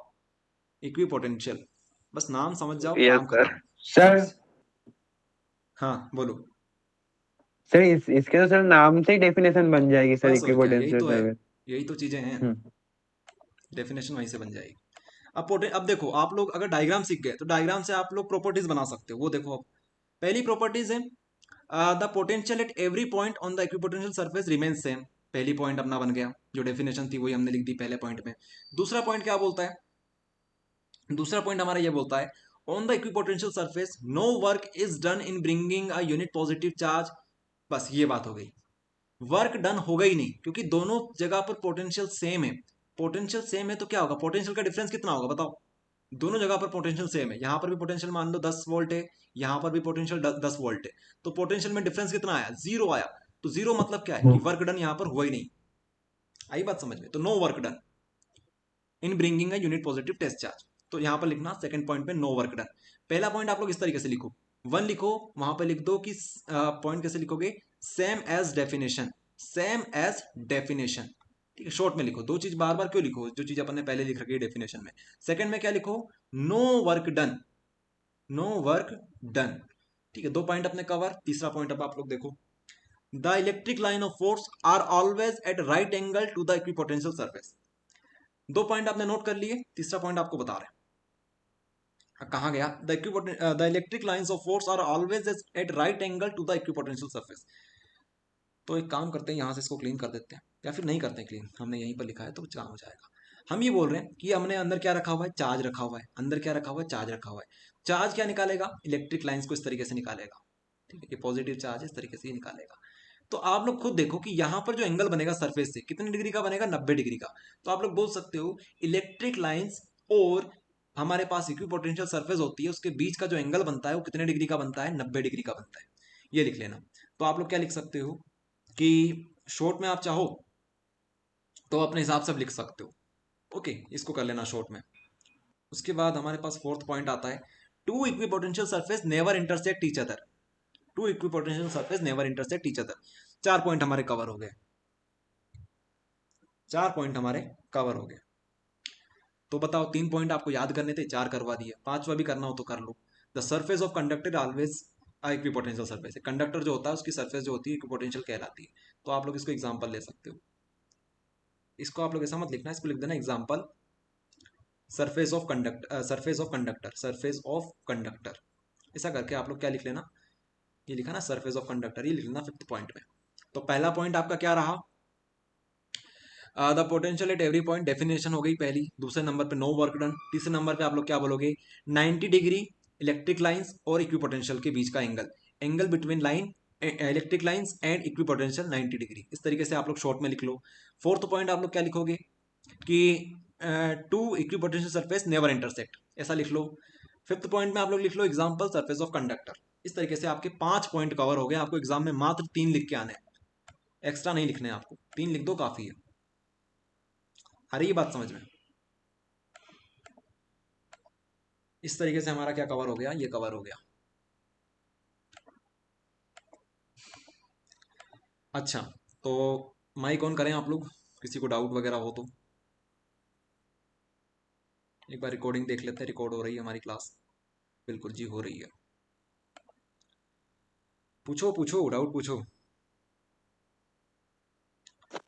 कोई क्लास में है भी? सर नहीं है डाउट सर, आ गया समझ में। है ना, 29 लोग अभी जुड़े हुए हैं, सर मतलब है। सब समझ आ गया। Okay very good. तो ये चीज़ हमारी कवर हो गई। प्रॉपर्टीज आप लोग मन से लिख सकते हो। ये क्या था हमारे पास, relation between intensity of electric field and potential potential difference. तो इसको भी आप रहने दो। सर हाँ बोलो। सर आप एक बार थर्ड वाली प्रॉपर्टी समझा दो। थर्ड वाली प्रॉपर्टी, थर्ड वाली प्रॉपर्टी बोलती है the electric lines of force are always at right angle to the equipotential surface. देखो अपने पास अंदर चार्ज है, अपने अंदर यहाँ पर चार्ज रख रखा है। तो अब ये आप खुद सोचो कि अगर यहाँ पर चार्ज है तो ये अपने आसपास क्या बना रहा होगा, इस तरीके से लाइंस निकाल रहा होगा इंटरनली, इस तरीके से। तो हमने ये बोला है कि ये जो लाइंस है हमारे पास इलेक्ट्रिक लाइंस, और इसके बीच में जो एंगल बन रहा है वो 90 डिग्री का एंगल बन रहा है। तो क्या हमने कुछ गलत बोला है क्या? सही तो बोला है हमने, और ये चीज़ हमने अपने प्रॉपर्टीज में बता दी। आई बात समझ में? Okay sir, thank you sir. चलिए। Sir we can say perpendicular to surface. हाँ लिख सकते हो, नॉर्मल लिख सकते हो, परपेंडिकुलर लिख सकते हो, ये सब आप लोग लिख सकते हो अपने वर्ड्स में। ये जो यहाँ पर डेफिनेशन आप लोग देख रहे हो 1 इलेक्ट्रॉन वोल्ट, ये हम लोग पढ़ेंगे एटम एंड न्यूक्लियाई के अंदर। वहाँ पर ये डेफिनेशन है 1। अच्छा वहाँ नहीं पढ़ेंगे हम लोग, ये वहाँ पर पढ़ेंगे अपना डुअल नेचर के अंदर। ठीक है, तो अभी इसको आप लोग रहने दो। अब हमारे पास एक टॉपिक आता है कैपेसिटर एंड कैपेसिटेंस। ये क्या चीज़ है? तो पहले हम लोग समझते हैं कैपेसिटेंस क्या होता है। टाइम कितना हो चुका है? 7:44 हो चुकी है। चलो ठीक है, यहाँ पर देखिए,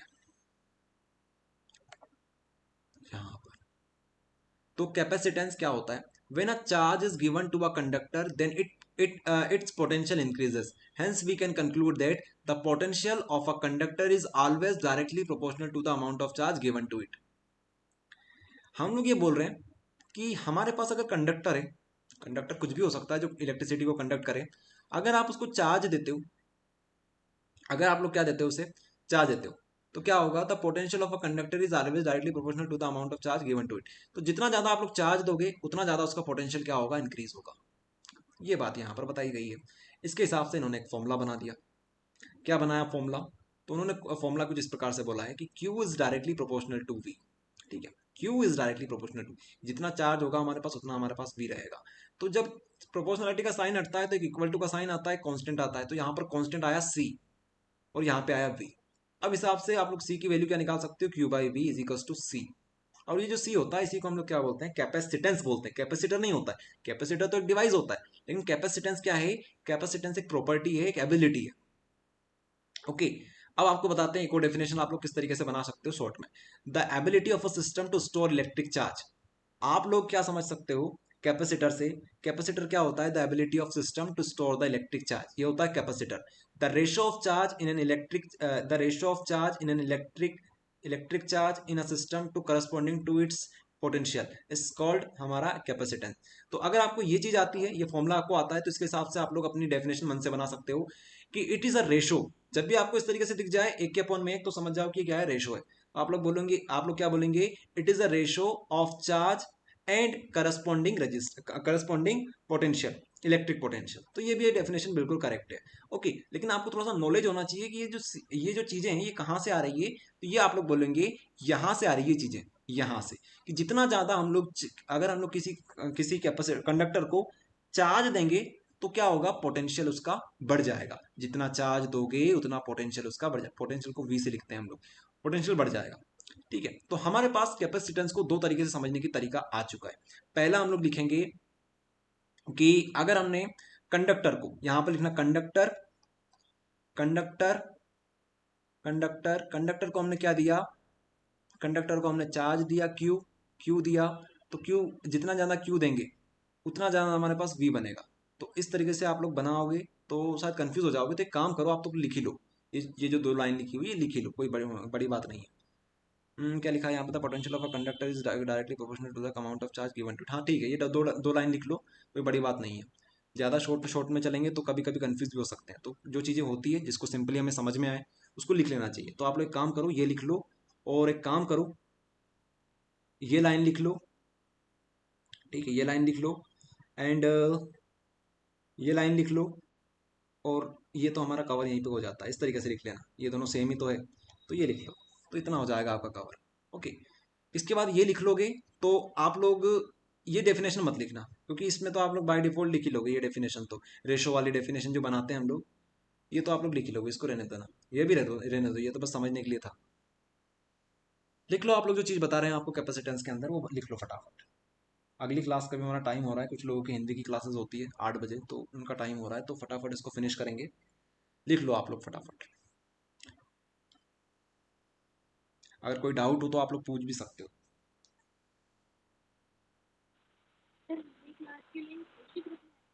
क्या हो गया, आवाज नहीं आ रही है किसी की?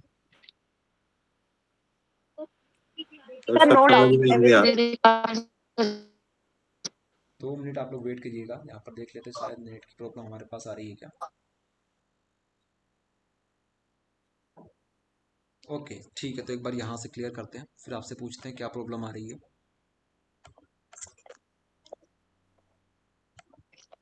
ठीक है, अब आप लोग बोलिए क्या प्रॉब्लम आ रही थी आप लोगों को।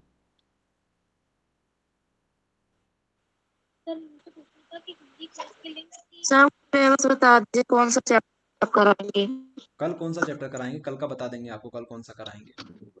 शायद यहाँ पर नेटवर्क इशू होने लग गया है, तो हमको क्लियर सर? वॉइस आपकी आ नहीं रही है। हाँ, ये किसने सर? बोला अभी? हाँ प्रियांजल आप बोलो, आपकी आवाज़ आ सर रही अभी है। हिंदी क्लास होने वाली ना सर अभी? हाँ होने वाली है, तो 5 मिनट 10 मिनट के अंदर, 5-7 मिनट के अंदर इस टॉपिक को फिनिश करते हैं। आप लोग ये बताइए, सबको आवाज़ आ रही है? एक काम करो, कमेंट कर दो, कमेंट यस करते सर, हैं, आ ठीक है। रही है। सर आ रही है। एक दो स्टूडेंट कर दो सर आ कमेंट। रही यस सर आ रही है। ओके ठीक है ठीक है ठीक है ठीक है, समझ गए, मत करो कोई कमेंट, आ गया समझ। यस सर, आ रही है। ओके, तो इतनी सी जो चीज़ थी वो हमें कल क्लियर हो गई। तो कैपेसिटेंस ये होता है, ये सारी चीज़ बता दी आपको। और क्या बताना था आपको यहाँ पर, अब आप लोग ये चीज़ और लिख लेना कि इसकी जो यूनिट होती है वो फराड होती है, फराड इसकी यूनिट होती है, ठीक है। कैपेसिटेंस की यूनिट क्या होती है, फराड होती है। तो ये चीज़ लिख लो कि एसआई यूनिट क्या होती है, फराड होती है, तो फराड लिख लो, एसआई यूनिट करो और लिख लो फराड, ठीक है। ये नोट्स भी आप लोग साथ में बना दो, फराड लिख लो वहाँ पर, फराड लिख लेना। तो इस तरीके से आपका क्या हो जाएगा, यूनिट भी कवर हो जाएगी। अब ये मत, ये छोड़ दो अभी, वन फराड आप लोग मन से लिख लेना, इसमें कोई बड़ी बात नहीं है। तो ये चीज़ हमारे पास है, ये चीज़ हमारे पास है। हमारे पास फिर कैपेसिटर आता है। तो कैपेसिटर क्या है, एक डिवाइस है विच स्टोर इलेक्ट्रिकल एनर्जी। कैपेसिटर क्या करता है, इलेक्ट्रिकल एनर्जी को स्टोर करके रखता है। ओके, ये चीज़ आप लोग लिख सकते हो यहाँ पर, capacitor is a device which store electrical energy, ठीक है। यहाँ से यहाँ तक लिख लो, capacitor is a device which store electrical energy. Capacitor क्या होता है, एनर्जी को स्टोर ही तो करता है। इस तरीके से आप लोग लिख लो। अगर किसी को और आगे लिखना है तो क्या कर सकता है, वो लिख सकता है कैपेसिटर क्या करते हैं, इलेक्ट्रिसिटी को कंडक्ट भी अच्छी तरीके से कर सकते हैं, ठीक है। ये जो एक्स्ट्रा चीज़ें होती है ये आप लोग लिख सकते हो। अभी तक ऐसे क्वेश्चन नहीं आया कैपेसिटर के ऊपर से, लेकिन आपको थोड़ा सा बता दें, कैपेसिटर क्या होता है, डिवाइस होता है जो कि इलेक्ट्रिसिटी को स्टोर करके रखता है। इतना सा समझ लो, इतना काफ़ी है। इसके ऊपर क्वेश्चन अभी तक बना नहीं है, तो इसके ऊपर हम लोग बात नहीं करेंगे। इसके अलावा और हमारे पास सीरीज पैरेलल के डेरिवेशंस होते हैं, ठीक है। और क्या हमारे पास डाइलेक्ट्रिक कांस्टेंट हमारे पास रह जाता है, ये हमारे पास है। और आगे क्या था हमारे पास, डेरिवेशन से सीरीज पैरेलल हमारे पास है, ओके। एंड लास्ट में हमारे पास क्या बचता है, वन डिग्राफ जनरेटर। तो ये तो कोई ज़्यादा इंपॉर्टेंट नहीं है। तो हम लोग क्लास को एंड करने से पहले एक टॉपिक हमारा जो बच गया है, एक दो टॉपिक हमारे जो बच गए हैं, जो कि 2 नंबर 3 नंबर के लिए ईजी हैं और इम्पोर्टेंट है, उनको करवा देते हैं। तो देखिए यहाँ पर डाइलेक्ट्रिक की डेफिनेशन हमने लिख रखी है, क्या यहाँ पर लिखा है। तो एक और हमारा 2 नंबर का क्वेश्चन होता है, पूछ लिया जाता है कि what is dielectric. Dielectric याद है आप सभी को, जब हम लोग एप्सिलॉन नोट पढ़ रहे थे, वहां पर लिखा हुआ था epsilon naught is a permittivity in dielectric medium. तो डाइलेक्ट्रिक का मतलब होता है, dielectric is used in between 2 plates of capacitor because it reduce the tendency much more than air के। या फिर हम लोग क्या बोल सकते हैं, a dielectric slab of dielectric constant K reduce the electric field from E2, या फिर हम लोग यहाँ पे क्या लिखा हुआ है E2K, this reduce the potential difference from V to V, hence the capacitance increase from C to Kc।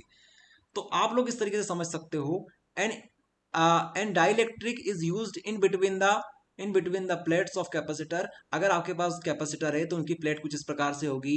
अब इस कैपेसिटर के बीच की जो ये जो प्लेट्स हैं, इनके बीच में एक क्या रखा जाता है, एक डाइलेक्ट्रिक रखा जाता है। तो डाइलेक्ट्रिक इस तरीके से आप रखा जाता है, इस तरीके से ये डिवाइस जो होता है हमारा इस तरीके से रखा जाता है, ये सिस्टम है, ये कुछ इस प्रकार से रखा जाता है। ओके, इन दोनों के बीच में रखा जाता है। क्या काम करता है, because it reduce the tendency much more than air gap. ये क्या करता है, इन दोनों के बीच की जो टेंडेंसी है, इन दोनों के बीच की जो टेंडेंसी है उसको ये क्या करता है, कम कर देता है। एक और बात आप लोग ध्यान रखना, यहां से हम लोग इसको रखने से ये फायदा होता है कि हमारा जो कंडक्टर है, कंडक्टर क्या करता है, इलेक्ट्रिसिटी को स्टोर करता है। तो अब अगर आप लोग डाइलेक्ट्रिक रख दोगे तो ये क्या करेगा, और अच्छी तरीके से चार्ज को स्टोर कर सकता है। ये लाइन आप लोग मन से लिख लेना कि अगर डाइलेक्ट्रिक रखने का फायदा क्या है, what is the use of dielectric, then you can say कि आप लोग अगर डाइलेक्ट्रिक को रखते हो तो हमारी जो कंडक्टिविटी है, या फिर हम लोग बोल सकते हैं चार्ज स्टोर करने की जो कैपेसिटी है, टेंडेंसी है, वो क्या हो जाती है, बढ़ जाती है। ओके, इस तरीके से आप लोग लिख सकते हो, क्या बढ़ जाती है, हमारी जो कैपेसिटी है वो बढ़ जाती है, ये आप लोग लिख सकते हो। और क्या लिख सकते हो आप लोग, यहां पर इसको के से डिनोट किया जाता है, इसको के से इसको डिनोट किया जाता है, a dielectric slab of dielectric constant K reduce the electric field from E to E। तो अगर आप लोग इलेक्ट्रिक फील्ड की टर्म में समझना चाहो तो इलेक्ट्रिक फील्ड को ये कम कर देती है, इलेक्ट्रिक फील्ड को कम कर देती है, और स्टोरेज कैपेसिटी को ये क्या कर देती है, बढ़ा देती है। ओके, तो आप लोग अगर इसके शॉर्ट नोट बनाना चाहो तो पहले तो क्या लिखना, डाइलेक्ट्रिक क्या करता है, ये रखा जाता है between two plates of capacitor, between two plates of capacitor, यहां पे लिखना between two plates of capacitor. और क्या करता है, ये क्या करता है, ये लाइन मत लिखना आप लोग, reduce this tendency much more than air, इसकी जगह पर आप लोग क्या लिखना, ये चीज लिख लेना कि ये क्या करता है, reduce the electric field, reduce the electric field, ये लाइन लिखना आप लोग, रिड्यूस द इलेक्ट्रिक फील्ड। या फिर आप लोग एक काम करो, पॉइंट बना के लिख लो, इसे पॉइंट बना के लिख लो। पहले पॉइंट में लिखना कि ये क्या करता है, दो प्लेट के बीच में रखा जाता है, पहला पॉइंट ये लिखना। दूसरा पॉइंट लिखना कि ये जो होता है ये इलेक्ट्रिक फील्ड को क्या कर देता है, रिड्यूस कर देता है। 2 पॉइंट हो गए हमारे। तीसरा पॉइंट आप लोग क्या लिख सकते हो, इसकी वजह से इस जो चार्ज स्टोर है वो इंक्रीज हो जाता है, स्टोरेज कैपेसिटी जो होती है वो इंक्रीज हो जाती है। 3 पॉइंट लिख लो। और लास्ट पॉइंट आप लोग क्या लिख सकते हो, लास्ट पॉइंट मत लिखो, वहां पर आप लोग डाइलेक्ट्रिक के कोष्टक में लिख लेना के, तो आप लोग समझ जाओगे कि इसको के से डिनोट किया जाता है। इस तरीके से आप लोग क्या बना सकते हो, 3 पॉइंट बना सकते हो।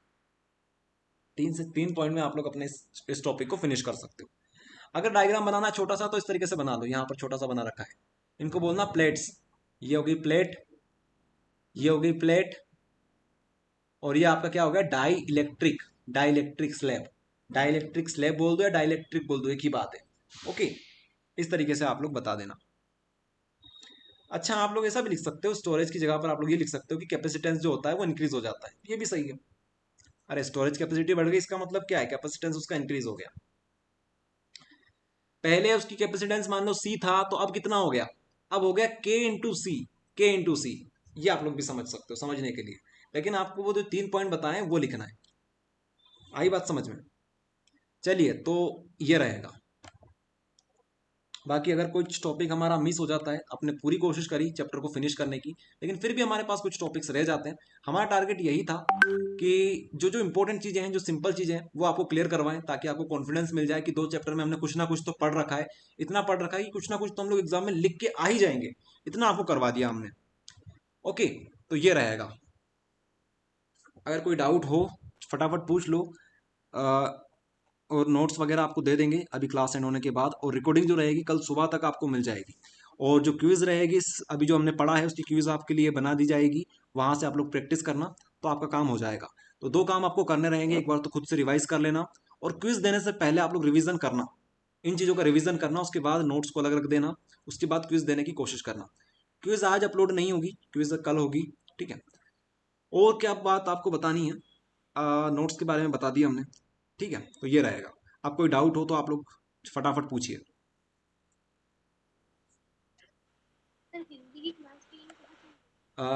आदित्य, आपकी आवाज़ नहीं आ रही है, शायद आप ही बोल रहे हैं, आपकी आवाज़ सही से नहीं आ रही है। सर यूनिट 4 रह गई ना अभी,